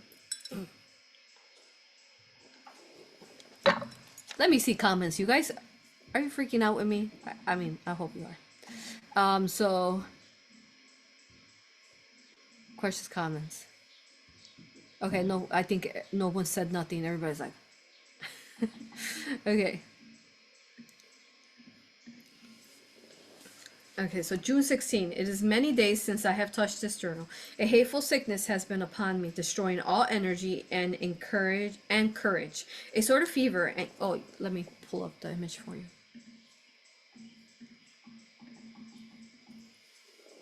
A sort of fever, and yet my limbs were cold. I could not describe it if I would. Naful came into the cabin this evening with some of his metal plates and discoursed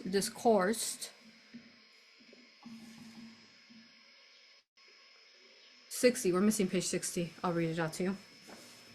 Discourse upon them.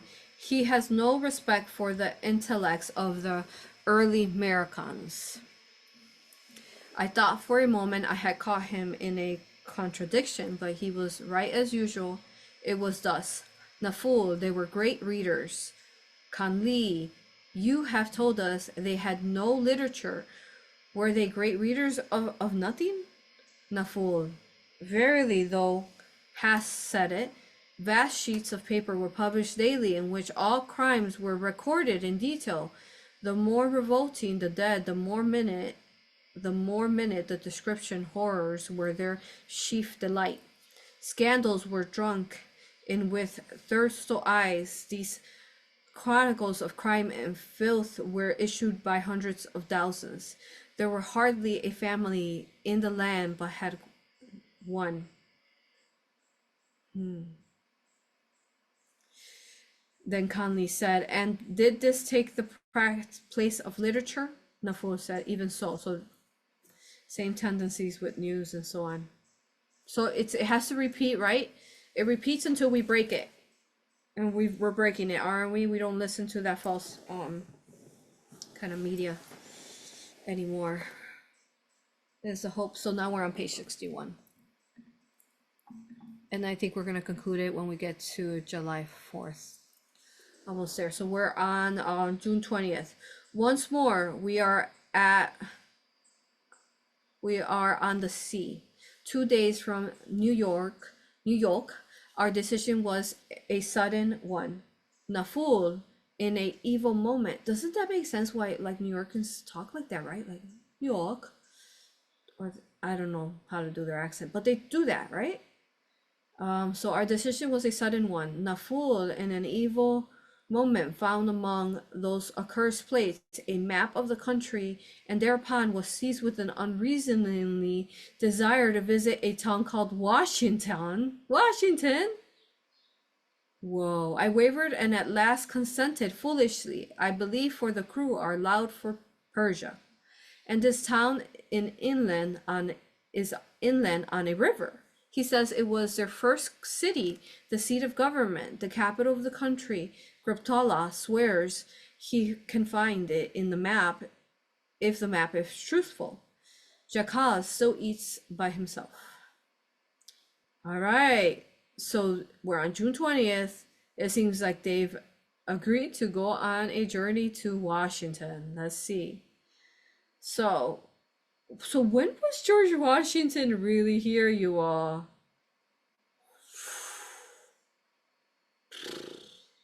Who knows, right? Thousands. Okay, so July 2nd, we are on the river that leads to Washington.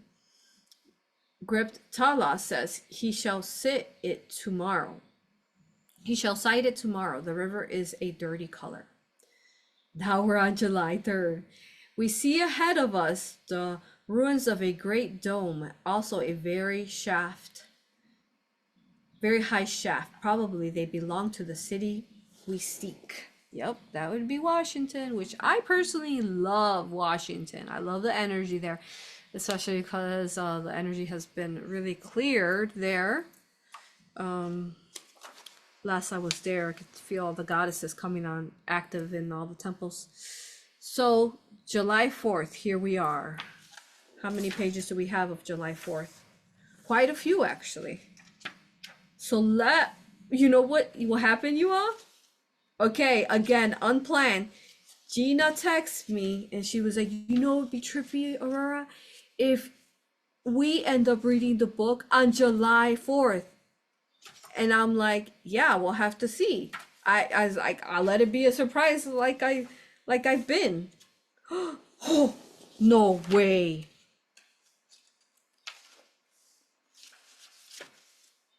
Oh, we're looking at quite a few pages, guys. Are you guys up for it? Sure. I mean, we gotta do it at this point because we're looking at what?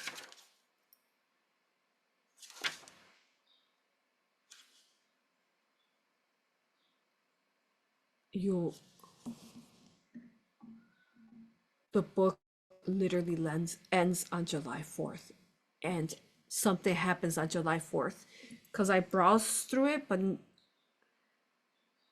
it's been a while since I browsed through it, and something big happens. Oh God, let's see how far we go. Let me know if you guys are up for it. It's gonna be, if we go for it, it's gonna be kind of a long, definitely longer than 2 hours because we're almost at 2 hours. Let me know in comments, you guys up for it? July 4th, a date we shall not forget. Okay.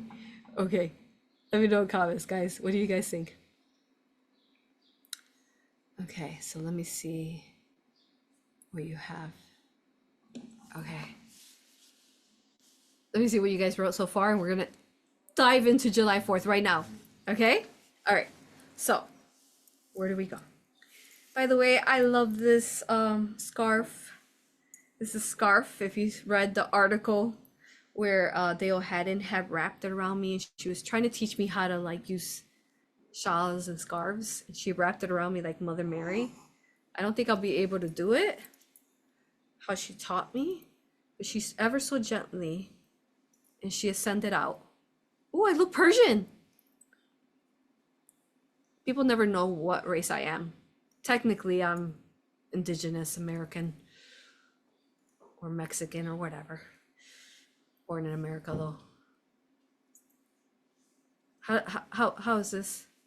I can finish up the rest of the video looking like I'm from Persia.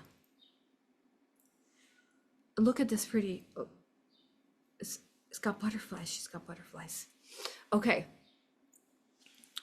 All right, let me read the comments here. Okay, so let's see what you all said. Okay. So someone said that's crazy, so crazy. And my grandfather's birthday was June 16. LOL. What? He's with you. He's enjoying the series for sure. Someone else said it is a mind pretzel, really, and amazing how everything we do, say, think, relate to other versions of us as individuals and a collective, right? Let's go, yeah? Transmute whatever is needed. Yes, I'm locked in. Yeah, it's all right. All right. Let's go, guys. Okay, so all right, we're going. Let's see how far we go, yeah? Okay, so with that though, okay, you know what happened trippy last time, right? Was it last video, Gina? I think it was. Okay, where's the link for that? So what happened was, oh, after it got trippy, right? On was it June 16? What date was that it got trippy that we were reading it the same date? Did you text that to me, Gina? The last video? I'm pretty sure it was. Yeah, the 16. Okay, thank you. So that date. What happened the day after, guys? Did you hear about that? Remember that bridge that we were talking about? What's that bridge called again? I'm not from New York, excuse me, since I don't know about it. I'm not from New York. What was that bridge called again? Text it to me. But okay, let me find the link.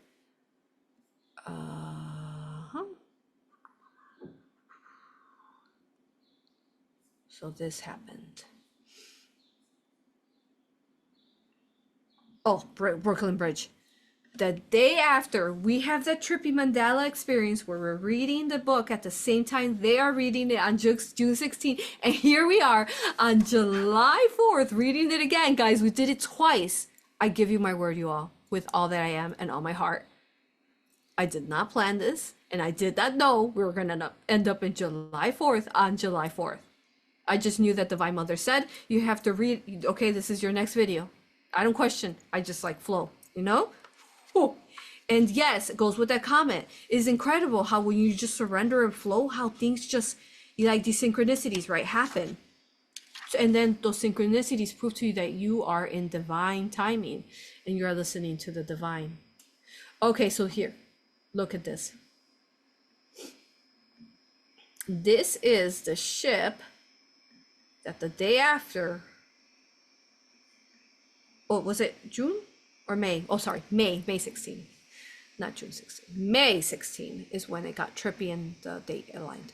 So May 17, guys, here's the date. The next day, NBC LA. Look at this ship, you all. Why does it look like those old ships? Goes back to when on Rising Phoenix Mystery School, the extra sensitive material, if you guys are watching that, and Philadelphia Experiment, and how Einstein and Tesla were part of time travel and all that. They explained all that there, okay?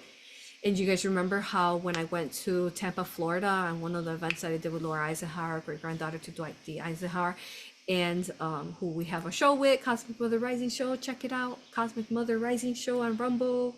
Go subscribe.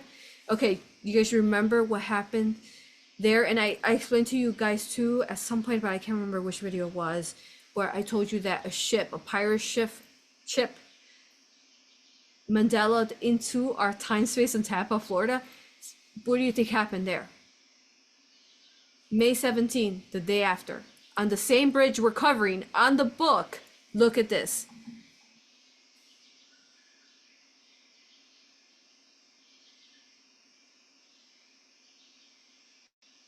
The boat is crashing in. Why is it crashing in, you all? Because of Mandela did. This is I wouldn't even be surprised if these people who were ever on this ship were Mandela did from the Persian ship. And now they have their own, basically, life here. Because when you Mandela into different spaces, look at how disoriented they are, guys.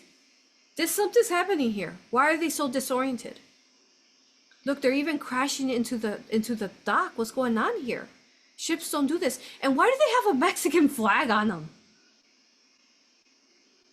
Well, there's a deeper knowing to that. Okay, so let's understand this for a minute. So this ship definitely Mandela did from that time when this book is being written, and it has a Mexican flag on it, and all those people aboard are coming from that time. You really have to go to extra sensitive videos to understand the Philadelphia experiment, to understand quantum physics, to understand how this works on water. A ship on water can do this. This is why ships go lost at sea, okay? Because they Mandelaed into other spaces. But why does it have, so why would it have Mexican flags in front of it?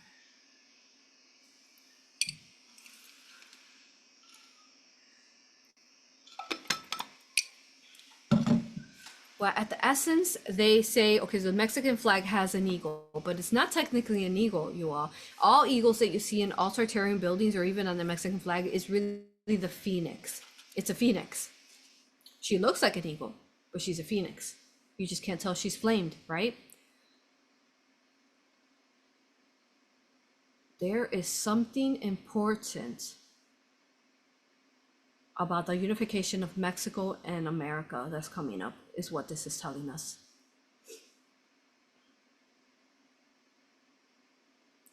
So let's think about that for a minute. They also said that they were going to see us June 4th. June 4th ended up being when I went to California.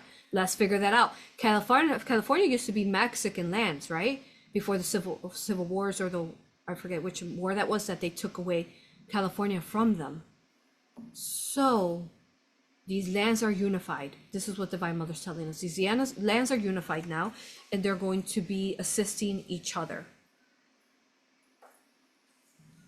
And she's here. She's telling us she's here. She's literally on board on ship, and she's reached the Brooklyn Bridge.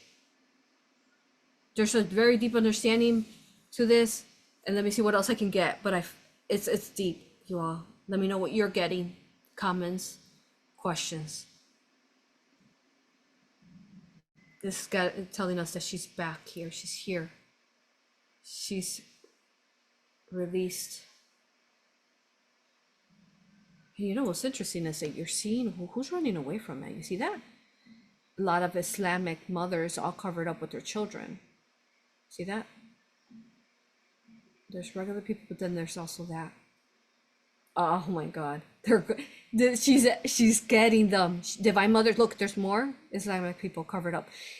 She's coming for them. She's gonna come free the females. She's gonna come free them. Yeah, she is. Oh, she's coming. The lands here are gonna free them over there. She's telling us. Ho. The inverted men over there have no power over these females anymore.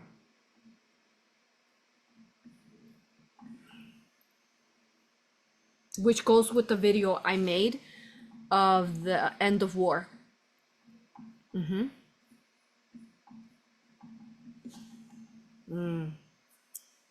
She's gonna free the divine feminine. I'm trying to remember where I saw a video. I think it was X, where they were selling the woman in cages. Like, what? How is this even okay, or even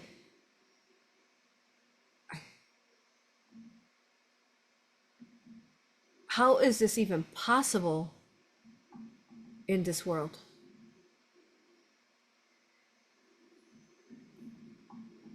I'll pull up that video if I can find it.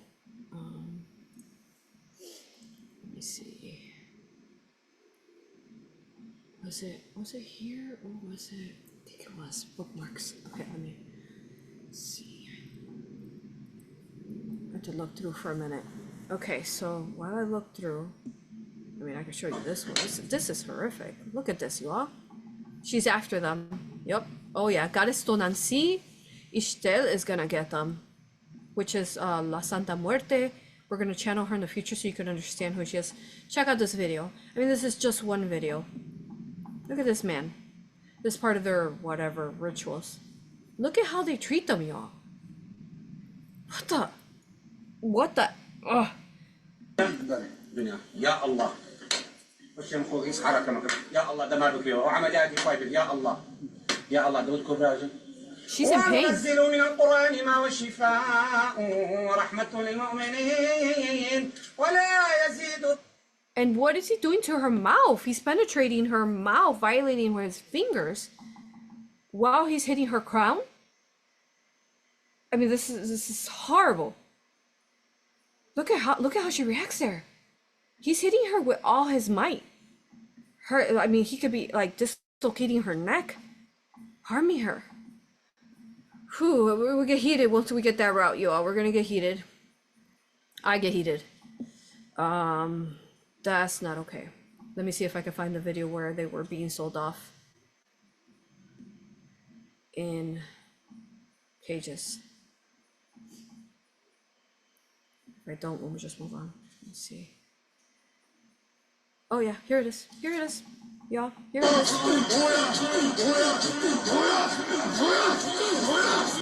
Yeah, I don't know what that is. Oh, of course it's frozen on that video. Hold on. I found it. And then it went away. Let me find it again. Oh, here it is. Here it is.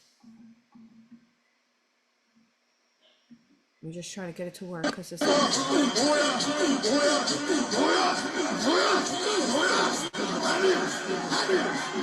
is that music? Pause it. It won't pause. Hold on. I'm just gonna play it. There they are. See them in cages?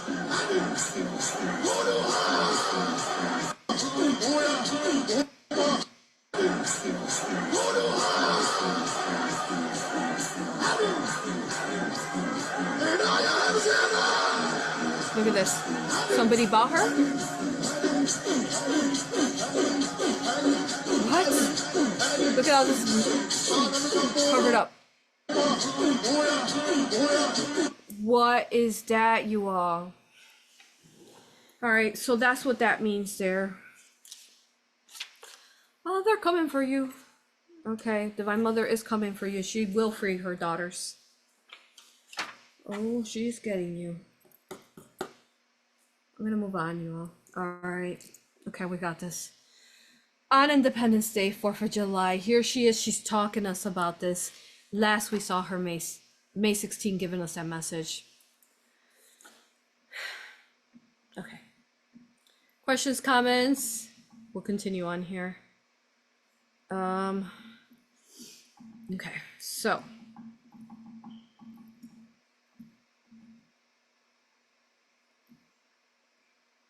Okay, you guys are good. Okay, so let's continue. Next page here.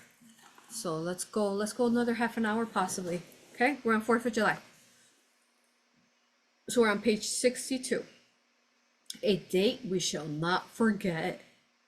Why not? Let's see. Little did I realize this morning when we left Zoltar in such hilarious mood what dire events awaited us. I landed about noon, accompanied by Nofal, Levalhaid, Bojakaz, Adelpate, Kuzandam, the first mate, Tis Lapaliat, the cook, Fatan Lazai, and 2 sailors. Our march had scarce begun when a startling discovery caused great commotion in our minds. We had halted at Nosol's request to decipher the inscription upon a stone. When Levahide, who had started on, stopped short with a sudden exclamation. He hastened to him, and there, in the soft earth, was the imprint of human feet. What? I cannot describe our surprise. We decided to follow the footprints and soon found they were leading us toward the great dome more directly than we could have gone ourselves. Our excitement was beyond words. Those of us who had weapons carried them in readiness. The path was little used but clearly marked. Through the streets of Washington, it wound about among fallen fragments. Oh, next page. and crumbling statues, and took us a long wide avenue between buildings of vast size and solidity, far superior to any we had seen in New York, which is interesting if you think about it, because I mean that's where the inauguration is at, right? Where we are, the president is at of the states. Why are they in DC? And also, why are they their own separate country or separate whatever entity or so on? A District of Columbia. What does that even mean? Why? But then they run America. All right, but they're there, right? So buildings of vast size and solidity, far superior to any we had seen in New York. And yes, in Washington, if you've never been there, every building is Tartaria, and they're still up because they didn't destroy them, because I think they were going to make it into their capital, right? So they didn't destroy those. It seemed a city of monuments. As we ascended the hill to the great temple and saw it through the trees rising high above us, we were much impressed by its vast size and beauty. Our eyes wandered in admiration. I'm getting angel bunch just thinking about the fact that I'm doing this video on the 4th of July and that we are working on freeing the females over there in the Muslim Islamic. All right, 64. So let's see. So our eyes wandered in admiration over the massive columns, each hen from a single block, still white and fresh as if newly quarried. The path took us under one of the lower arches of the building, and we emerged upon the other side. This front we found even more beautiful than the one facing the city. Then this image is of the ruins of the great temple. This must be Washington, DC. This must be the White House. Yep. Okay, facing the city. At the center was a flight of steps of magnificent proportions, now falling asunder and overgrown in many places with grass and flowers. These steps we ascended. As I climbed silently up, the others following, I saw 2 human feet. What? Hold on. We thought they were extinct. The souls toward us, resting upon the balustrade above. With a gesture, I directed Nikola attention to them, and the old man's eyes twinkled with delight. Was it a miracle? I confessed to a lively excitement at the prospect of meeting one. How many were they, and how would they treat us? Looking down upon my little band to see that all were there, I boldly marched up the remaining steps and stood before him. He was reclining upon a curious little 4-legged seat, with his feet upon the balustrade, about on a level with his head. Clad in skins and rough clothes, he looked much like a hunter, and he gazed quietly upon me as though a Persian noble were a daily guest. Such a reception was not gratifying, especially as he remained in the same position, not even withdrawing his feet. He nodded his curious head down once and up again, deeming it apparently a sufficient salutation, that is. The maintenance of my own dignity before my followers forbade my standing thus before a seated barbarian, and I made a gesture for him to rise. This he answered in an unseemly manner by ejecting from his mouth a brownish fluid, projecting it over and beyond the balustrade in front of him. Is that tobacco? I think it's tobacco. Yeah, that would be tobacco he's chewing. Then looking upon me as if about to laugh, and yet with a grave face, and this is the feet upon the portico. Okay. He uttered something in an unmusical voice which I failed to understand. Upon this, the fool, who had caught the meaning of 1 or 2 words, stepped hastily forward and addressed him in his own language. But the barbarian understood with difficulty and they had much trouble in conversing, chiefly, yeah, so Naful, again, the historian, he's a teacher, he's a professor, so he knows about these Americans. So he knows some kind of American language that he's speaking to him. Okay. Okay. Oh, next page. Okay. Chiefly from the reason of Naful's pronunciation. He afterward told me that this man's language differed but little from that of Americans. Okay. So as they wrote 11 centuries ago, oh, there we go. There's some dates, some more dates for us. 11 centuries ago would have been 1,100 years ago. So 11, right? No. Yeah, 1,100 years ago. Yeah, there's 1,100, 1,100. When he finally arose in talking with Naful, I could better observe him. He was tall and bony with an awkward neck and appeared at first glance to be a man of 40 years. We decided later he was under 30. His yellow skin and want of hair made him seem much older than he was. I was also so much puzzled by the expression of his face. It was one of deep sadness, yet his eyes, I'm sure it was, wow, yet his eyes were full of mirth, and a corner of his mouth was ever drawing up as if in mockery. For myself, I liked not his manner. He appeared little impressed by so many strangers, and bore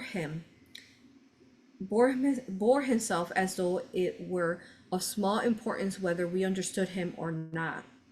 Manaful since informed me that he asked a multitude of questions concerning us. What Naful gathered was this. So he asked him questions, okay? Gathered was this American with his wife and one old man were all that remained of his race. 31 had died this summer. Wow, so they're still dying even 1,100 years ago. So I mean, you can't kill off a whole race, right?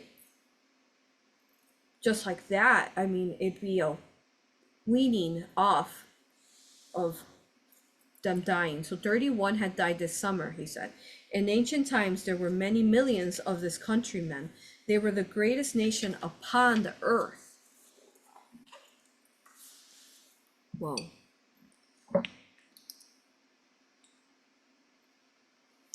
He could not read. He had two names. One was John. Is that where John Doe comes from, guys? He had two names. One was John. The other he had forgotten. They lived in this temple because it was cool. When the temple, that's true, right? A marble keeps it cool. It absorbs the heat and cools off. If it was made out of marble or any kind of stone, right?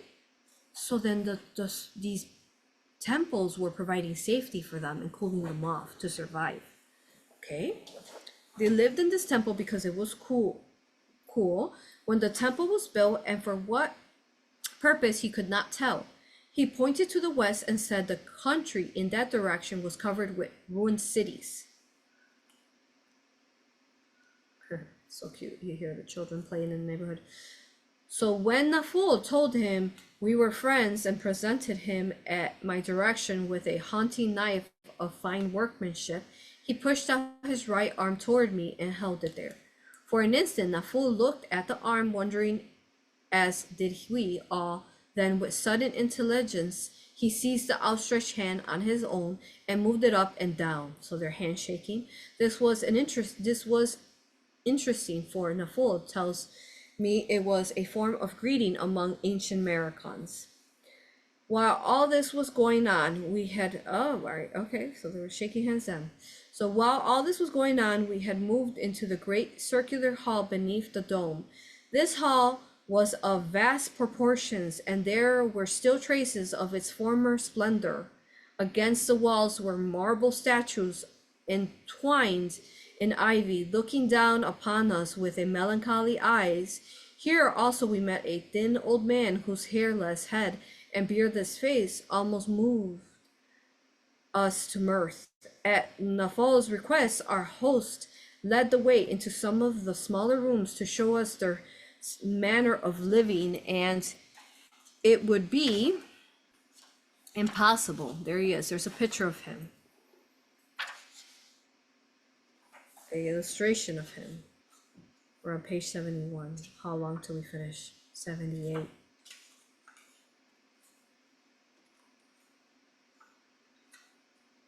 Would you guys be upset if I left it at a cliffhanger? We're an hour and a half in, and I feel like this is gonna go deep. Okay, so there he is.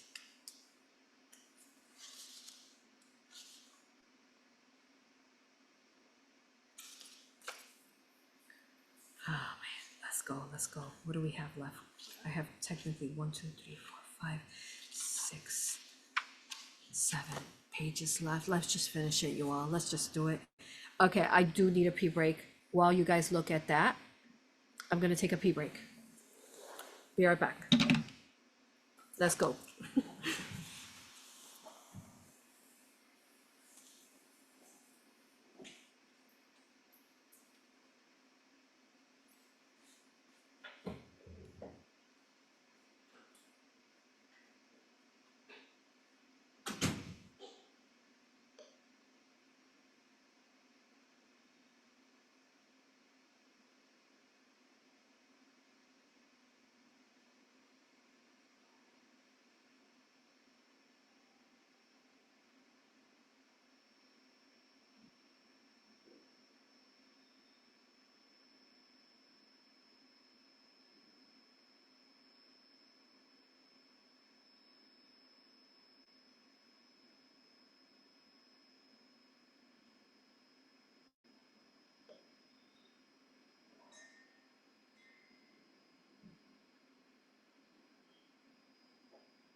Okay, so the reason why we gotta finish this off today, you all, even though we're gonna go into 3 hours, is because we are reading it at the same date as they are writing or happening on their July 4th.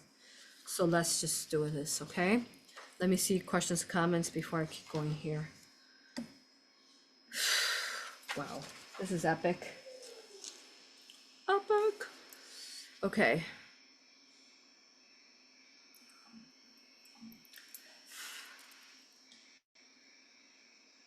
It's aligned, right? Yeah, it is aligned. Okay, questions. The Urbano Monte map said there is a phoenix in Arab Felice, old name of the southern Arab regions. Oh, who is reborn every 500 years. Is she coming back to help with the release of the woman too? She's back, y'all. She's back. When we went to California, let's just say there was a child somewhere, and this child told us, she called her Lady 4, because we've talked about how Archangel 4 is Divine Father, who is Archangel Michael and the Prince of Light, right? And she said that Lady 4, which is a phoenix, was coming back, she said. Lady 4 is coming, she said. Lady 4 is here. Lady 4 is coming. So yes, so that tells us, this little child, toddler telling us this, tells us she is back, you all. She's back. She's broken the curse. She is here. And she is a lot to do again with that goddess Tonansi, the Mayan goddess that we've been talking about. Okay. All right. Thank you for that. I love that. Thank you for adding that. Wow. That is amazing. Okay. So there's this picture, next page. Okay. Page 71. Possible to imagine a more pathetic mixture of glory and decay, of wealth and poverty, of civilization and barbarity. Old furniture, dishes of silver, bronze images, even paintings and ornaments of great value were scattered through the rooms side by side with the most primitive implements. It was plain the ancient arts were long since forgotten. When we returned to the circular hall, our host disappeared for a few moments into a room which he had not shown us. He came back bringing in a stone vase with narrow neck, and was followed by a maiden who bore drinking cups of copper and thin. These she deposited upon a fallen fragment of dome which served as a table. When we returned to the circular hall, our host disappeared. Oh, I said that. Okay. The girl was interesting. A dainty head, delicate features, yellow hair, blue eyes. Yeah, it's describing the American girl, huh? Some of the common ways that the American girl looks. Okay. And a gentle sadness of mind that touched my heart. Had she been ugly, what a different ending to this day. So apparently she was beautiful. So we all saluted her, and the American spoke a few words which we interpreted as a presentation. He filled the cups from stone vase, and then saying something which Naful failed to catch, he held this cup before his face with a peculiar movement and put it to his face lips. As he did this, Lavolhide clutched my arm and exclaimed, "The very gesture of the ghost." The very gesture of the ghost.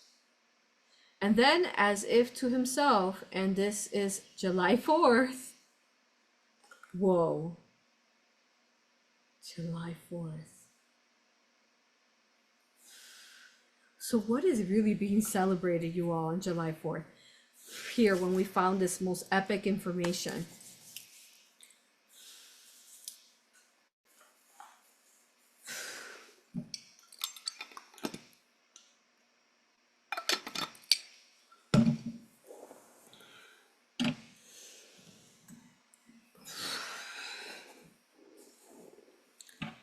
Okay.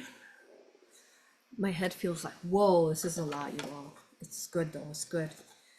Whew. And this is July 4th. So there they are in Persia. Oh my God.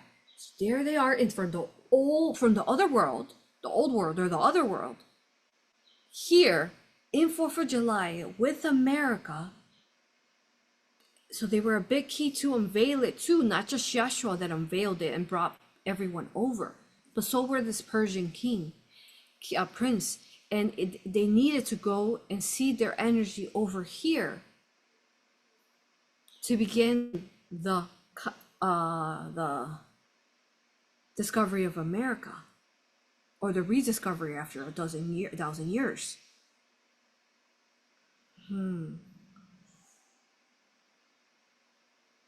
And it had to happen on July 4th, this interaction with these last Americans. Tell me what you guys are getting. This is epic.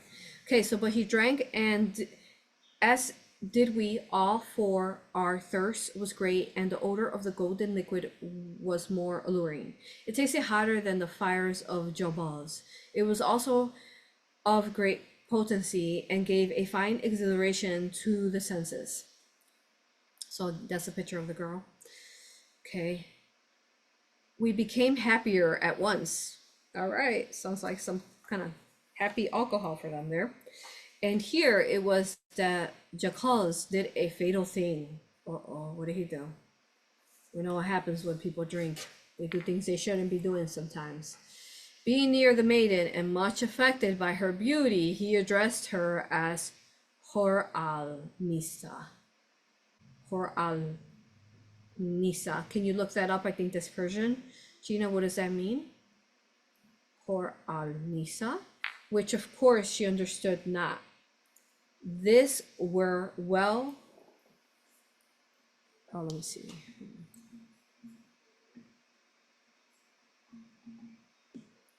Gina says, same thing the ghost did when he was in his delusion drinks. Yeah.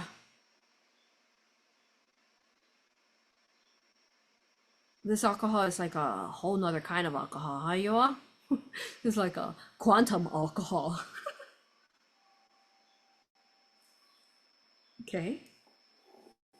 So Gina looked that up into, yeah, you're right, Gina. Same thing the ghost did when he was in his delusion drinks. Well, same thing. Like it says at the bottom, most angelic of woman. Ah, it does say at the bottom. The most angelic of woman. Thank you. That's what that means. But what do you mean by same thing the ghost did when he was in his delusion drink? Explain that further. Okay, so which of course she understood not. This were well had gone no further, but he next put his arm about her waist with intent to kiss her. Ah, he's drunk. What is he doing? Much terrified, she tried to free herself, but Jacaz, holding her fair chin with his other hand, had brought his lips almost to hers when the old man raised his heavy staff and brought it down upon comrade's head with cruel swiftness. This falling stick upon a solid skull resounded about the dome and echoed through the empty corridors. Bas Jacaz blinked and staggered back. Then with fury in his God, I had a fatal. Oh my goodness. Okay, so Bas Jacaz blinked and staggered back. Then with fury in his face, he sprang savagely toward the aged man. Because he hit him. I mean, but he's drunk. He shouldn't. Well, he shouldn't be touching the lady. So Gina said, same thing Ghost did when he was in his delusion drinks. Yeah, the man who was going through time to the ghost party, when he had the fever, he had the alcohol drinks together. Yeah, same thing, right? When he talked about June 4th. Okay. Okay. I don't understand. It's like almost like someone like this Persian prince went through this experience for us. I mean, I do understand for us to be reading this right now, and it's Mandelaing us to us now, you all. This is huge. Do you understand this? It's like it's like it shows us how time is all connected, and how could this be, you all? Can we even try to wrap our mind around this? We cannot. It is incredible. Our work is incredible. Thank you for being here live, and if you're watching this later, wow. Okay, yes, Gina, to what you said. Okay, so again, they're fighting. So, but then the younger American interfered, right? Because Jacaz is really out of line there, but the older man is trying to protect the young lady. But here the younger American interfered, rapidly approaching them and shutting tight his bony hand. He shot it from him with startled velocity, so directing that it came into contact with the face of Jacaz, who, to our amazement, sat roughly upon the marble pavement, the blood streaming from his nostrils. He was a pitiful sight. Unaccustomed to such wherefore we were, next page. Unaccustomed to such wherefore we were seriously alarmed and thought him killed perhaps. Adalpate, a mighty wrestler and of powerful build, rushed furiously upon the American, for whom I trembled. But his arm again went out before him, and Adalpate likewise sat. Wow, this guy knows how to fight. That tells you why he still survived. A mournful spectacle, and every Persian felt his heart beat fast within him. 74. By this time, Jacaz was on his feet again, purple with rage. With uplifted scimitar, he sprang toward our host. The old man stepped between. Jacaz, with wanton cruelty, brought his steel upon the ancient head and stretched him upon the floor. For an instant the younger one stood horror-stricken, then snatching from the floor the patriarch's staff, a heavy stick with an iron end, he jumped forward, and quicker than words can tell, it dealt a frightful blow upon the head of Jacaz, which sent him headlong to the ground with a broken skull. Wow. So Jacaz killed the old man, and then the last American grabbed the iron and killed Jacaz.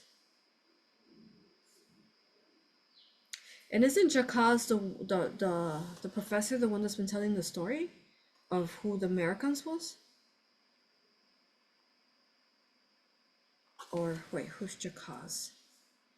Hold on. Which one is the one that has been telling the story? No, the fool, right? Yeah, the fool. So Jacaz is someone else. Okay. All right. So. Okay. So then both are dead now. All this happened in a moment, and wild confusion followed. My followers drew their arms and rushed upon the Americans. The girl ran forward either from terror or to shield her spouse, I know not which, when a flying arrow from a sailor's crossbow pierced her to the heart. This gave the American the energy of 20 men. Oh, he knocked brave Kozadam senseless with a blow that would have killed an ox. Such fury I had not conceived. They're stronger. These Americans are stronger than the Persians. Maybe again with the whole density shift over here. He brought his flying staff like a thunderbolt from heaven upon the Persian skulls, yet always edging toward the door to prevent his enemies surrounding him. Wow, this guy knows how to fight. 4 of our number in as many minutes joined Jacaz upon the floor. So he's wiping them out. Kuzadam, Adelpate, Fatanleza, and Hatak, a sailor, they stretched upon the pavement, all dead and grievously wounded. They claimed this was a child's story. Yeah, right. So suddenly had this taken place that I hardly realized what had happened. I rushed forward to stay the combat, but he mistook the purpose, struck my scimitar with a force that sent it flying through the air, and had raised his staff to deal a second for myself when brave Levahide stepped in to save me and thrust quickly at him. But at last the American warded off his stroke with one yet quicker, and brought his stick so swiftly against my comrade's head that it laid him with the others. Oh, when Levahide fell, let's learn a lesson from this, guys. Don't drink alcohol. I mean, this could have turned out so differently, but you know, it shows alcohol what it does to you. I mean, and then, you know, why is he trying to violate this woman, this man's wife? They're the last of their kind, and you're trying to take him. You're trying to violate this woman. What's happening here? Like, it's like this man. Oh, it goes back to the story of the Englishmen coming over to America. Americans, the indigenous, are raping them. There's something going on here that they can't control themselves. It seems like these females have a higher vibratory energy that is a lot more love, perhaps, that if drunk, that entices them into oh, I didn't show you that. Sorry, I got so into the reading. Yeah, so that's when he's striking them there. Okay. That they're so attracted to these women that they want to rape them, and they don't understand that it's just a different energy here. Same thing, you all, here is happening. The invasion. Okay. So that's that. Okay, so the prince is trying to stop, right? So this is where we're at. But at last, American warded off his struck with one yet quicker and brought his stick so swiftly against my comrade's head, again, right, that laid him with others. When Level Hide fell, I saw the American had many wounds, for my comrades had made a savage onslaught. He tottered as he moved back into the doorway, where he leaned against the wall for an instant, his eyes meeting ours with a look of defiance and contempt that I would willingly forget. Then the staff dropped from his hand. He staggered out to the great portico and felt his length upon the pavement. The fool hastened to him, but he was dead. That's so sad.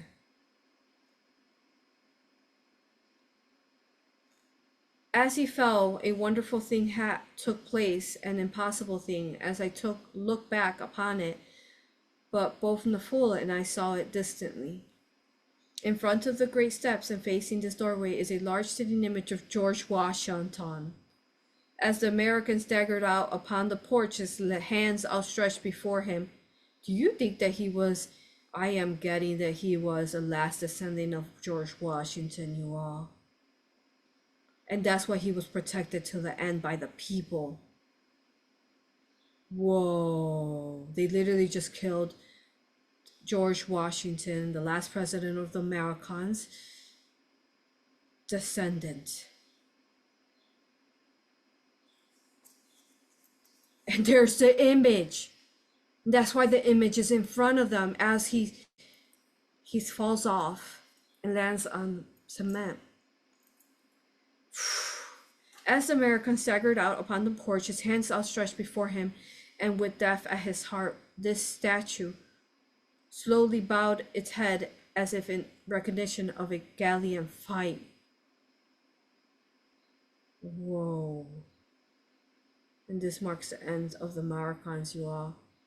And then the English come over, that the veiling that Yeshua did so that they could repopulate America because they're gone. Perhaps it was the sorrowful acceptance of a bitter ending. This is a picture of where seems like I think he might have fell over a balcony of some kind and landed. The last of America. And we did it, you all, because we are on the last page. Questions, comments. To the bear.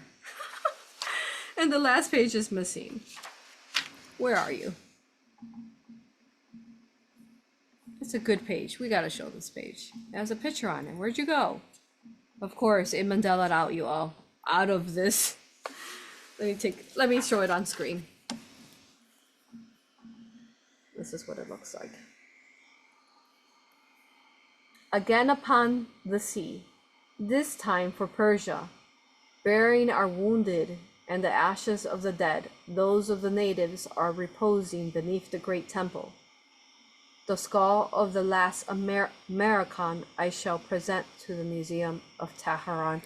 Do you think his skull is still there, Gina? Look it up.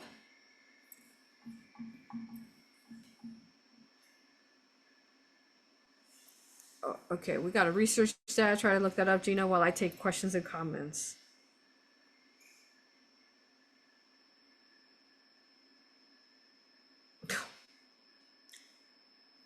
So the prince survived alongside with the intrepid, the professor, but just quite a few of them died, like 4 or 5. Let's think about that. Let's think about that for a minute, you all. Let me see your questions and comments. Descendant of George Washington falls. And that marks the end of the Americans for a new population of invasion.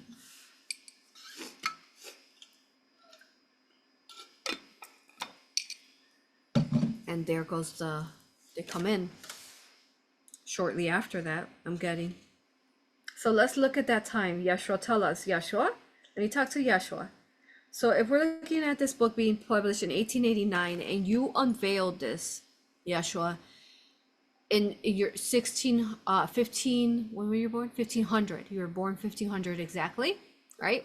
And you ascended out, crucified 1633 in the old maps that we found. So 1500, again, Yeshua just walked the earth video. So when was this, Yeshua, that this happened on 4th of July? He said 1444. That the Persian Prince ran into this world and was able to get through.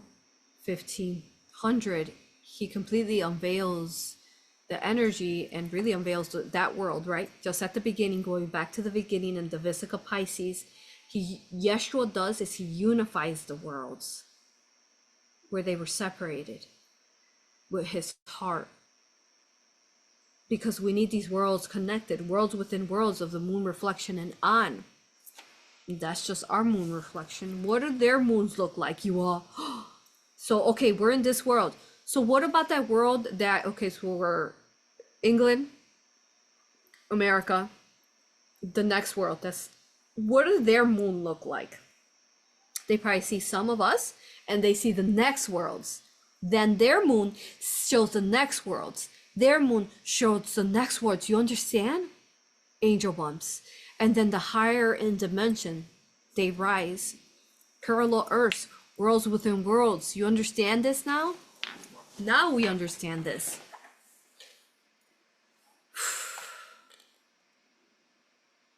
Okay. Whew, that was intense. So,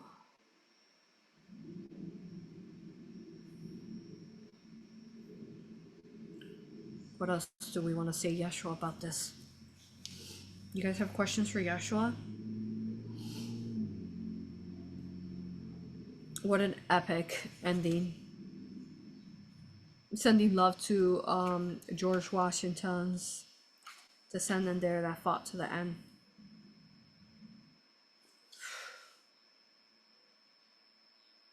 Which allowed the new era to come. All right, let me see what Gina's saying here.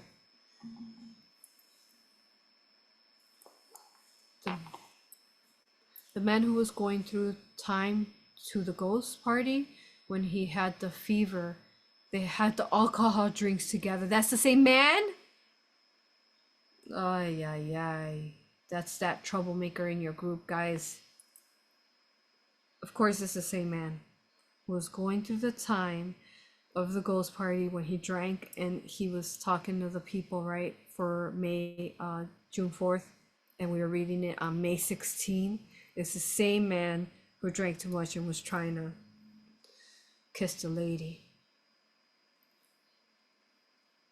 They had alcohol drinks together.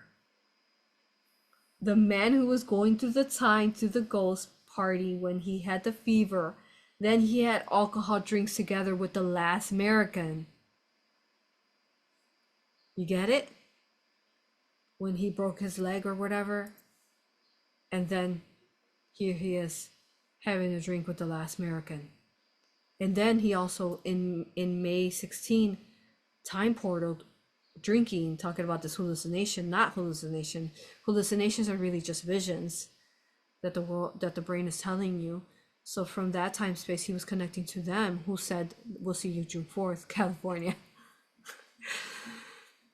Okay, definitely. I am going to do my best to have that California video ready for you guys next week and get ready for that. Probably or soon after that, I'll be channeling Queen Khalifa, the Queen of California, the island, California. Okay. Questions, comments. Let's see. Thank you, Gina. Let me know. What else? What am I missing? Okay.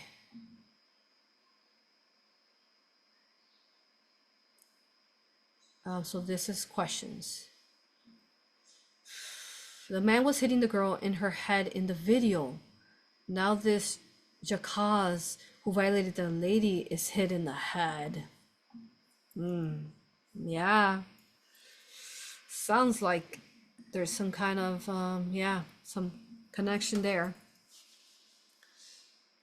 Could his skull be the root of the curse of the woman, especially being beat on the head? I agree with you on both of those. Where is his skull and who has his skull? The last American of George Washington's descendant. Where is he? Yeah, I agree. I agree with you. Good, you all. What else am I missing? What else? What information you guys got? Tell me. So let me read the comments while we wait for more questions or comments.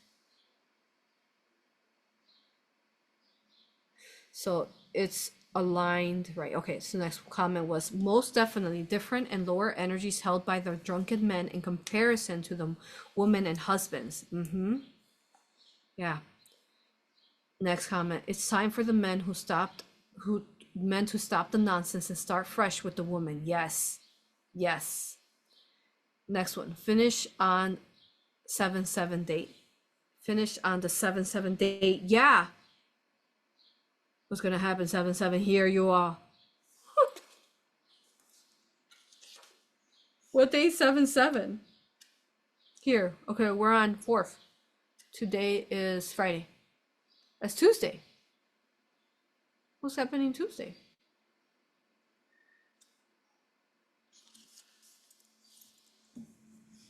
We'll have to check that out. All right, let me know what happens, guys. Write in your comments if you want to share and you feel it's okay to share. Let me know. Something epic's gotta happen July 7th. Don't you guys think 7/7? I most definitely think something big will happen July 7th.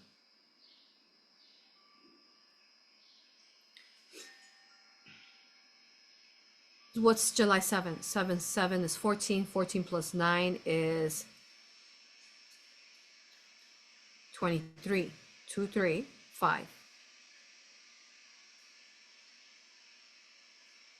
2, 3 into 5.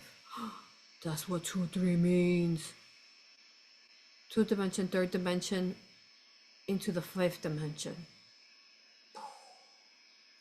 Some kind of 5th dimensional energies are coming in on 7/7. Is that what you're saying, Divine Mother? You're right. Good pointing out. It did finish on July 7th. Because that happened on July 4th and then they left on July 7th.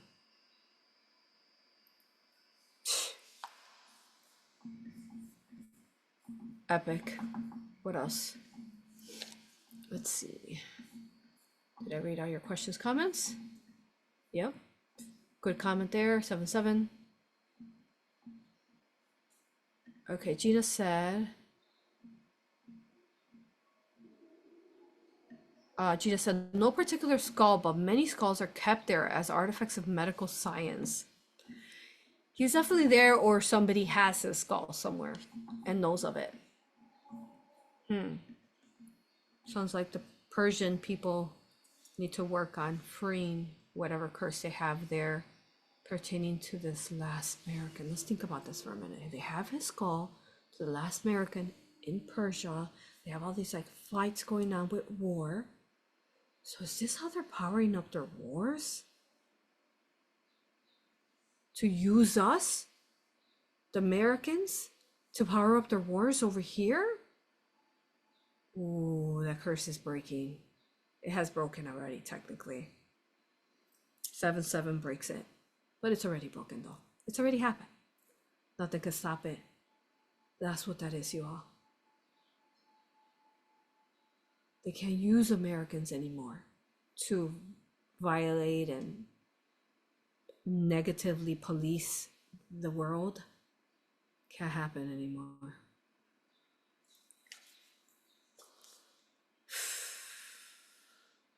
On the day of liberty, independence, into 7/7. Can this series have ended any more epic than now? Because I mean, we're on the final video, you all. If you come up with any more questions, write them in comments. If you're watching this later, but let me finish up what we have here. But I'm saying if you're watching this later, because this is huge, right? Which brings us into being able to channel the Cathars as well, And then what happened to Yeshua in those 133 years he was alive? What were you up to? And what did you do, Yeshua?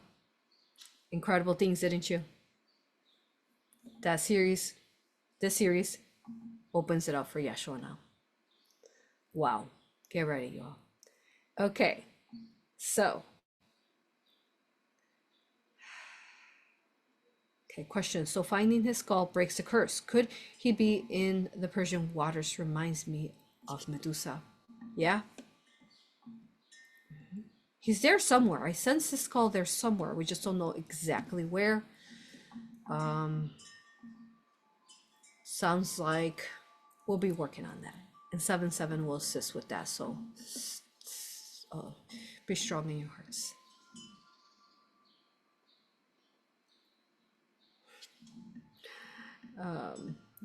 Okay. Okay, so let's see.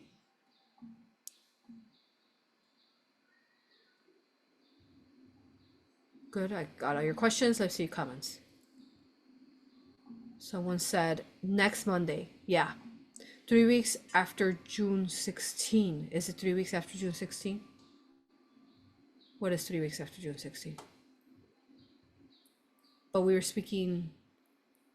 What was June 16? Oh, it was the Persian lady, right? Yeah.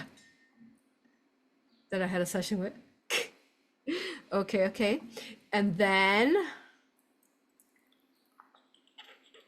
we have, yeah, major astrology. Someone said major astrology happening on 7-7. Very exciting. Awakening Uranus energies. Nice. I'm sure Laura and How are sharing something about that. Check her out on Cosmic Gaia. Someone said the word Iran reverse is Nari in Sanskrit, which means woman. Ooh. So they're inverting the woman. Wow, I didn't know that. That's cool. Thank you for sharing that. So again, part of the curses in cursing the woman by making the name backwards, reverting it, the false mirror, the false reflection.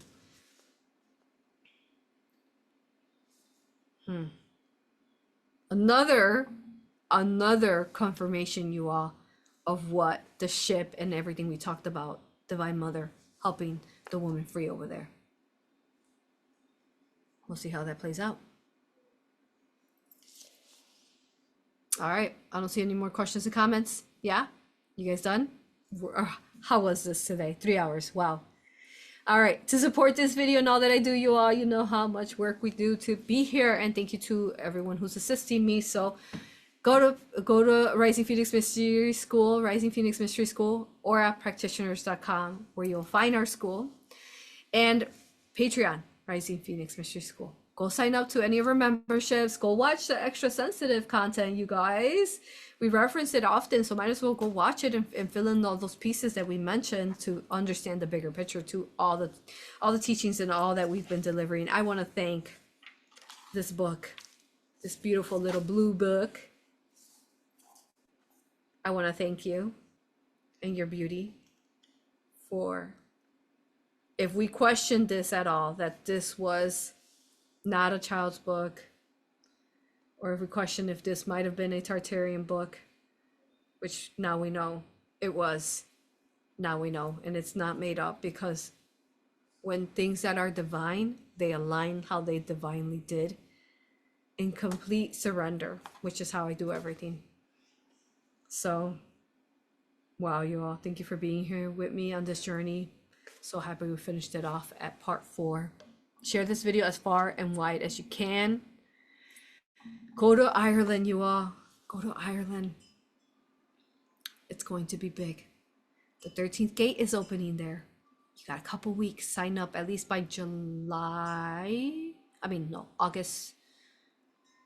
By July 31st, August 1st. At least sign up by then to get yourself there. You can do it. Trust me, it's going to be the biggest decision you've ever made, especially if you're over there in England and UK and Ireland area, all those lands, and you can just get yourself over there to Ireland. Get yourself there. Let's go. we need to wake up the people over there. We need to help them heal. And these teachings, Aura, past life regression, and raw Reiki help you do that. There's testimonials, watch testimonials. We have so many, read the reviews. We have quite a big team actually growing over there in the UK. So join them and let's get together and align and save that world over there to keep saving this world and the other world and the other world and the other world into ascension. I love you with all that I am. Thank you for being you. Thank you for the love and comments. Incredible as always, right? Let's go. If we're going to do something, it is 404. Let's finish it up there. Number 8. Go to the 8-8 portal there. August 9. 13th gate opening. Law of love. Go get your heart activated in Ireland. I love you. Talk to y'all next time. 405 equals 9. Love you.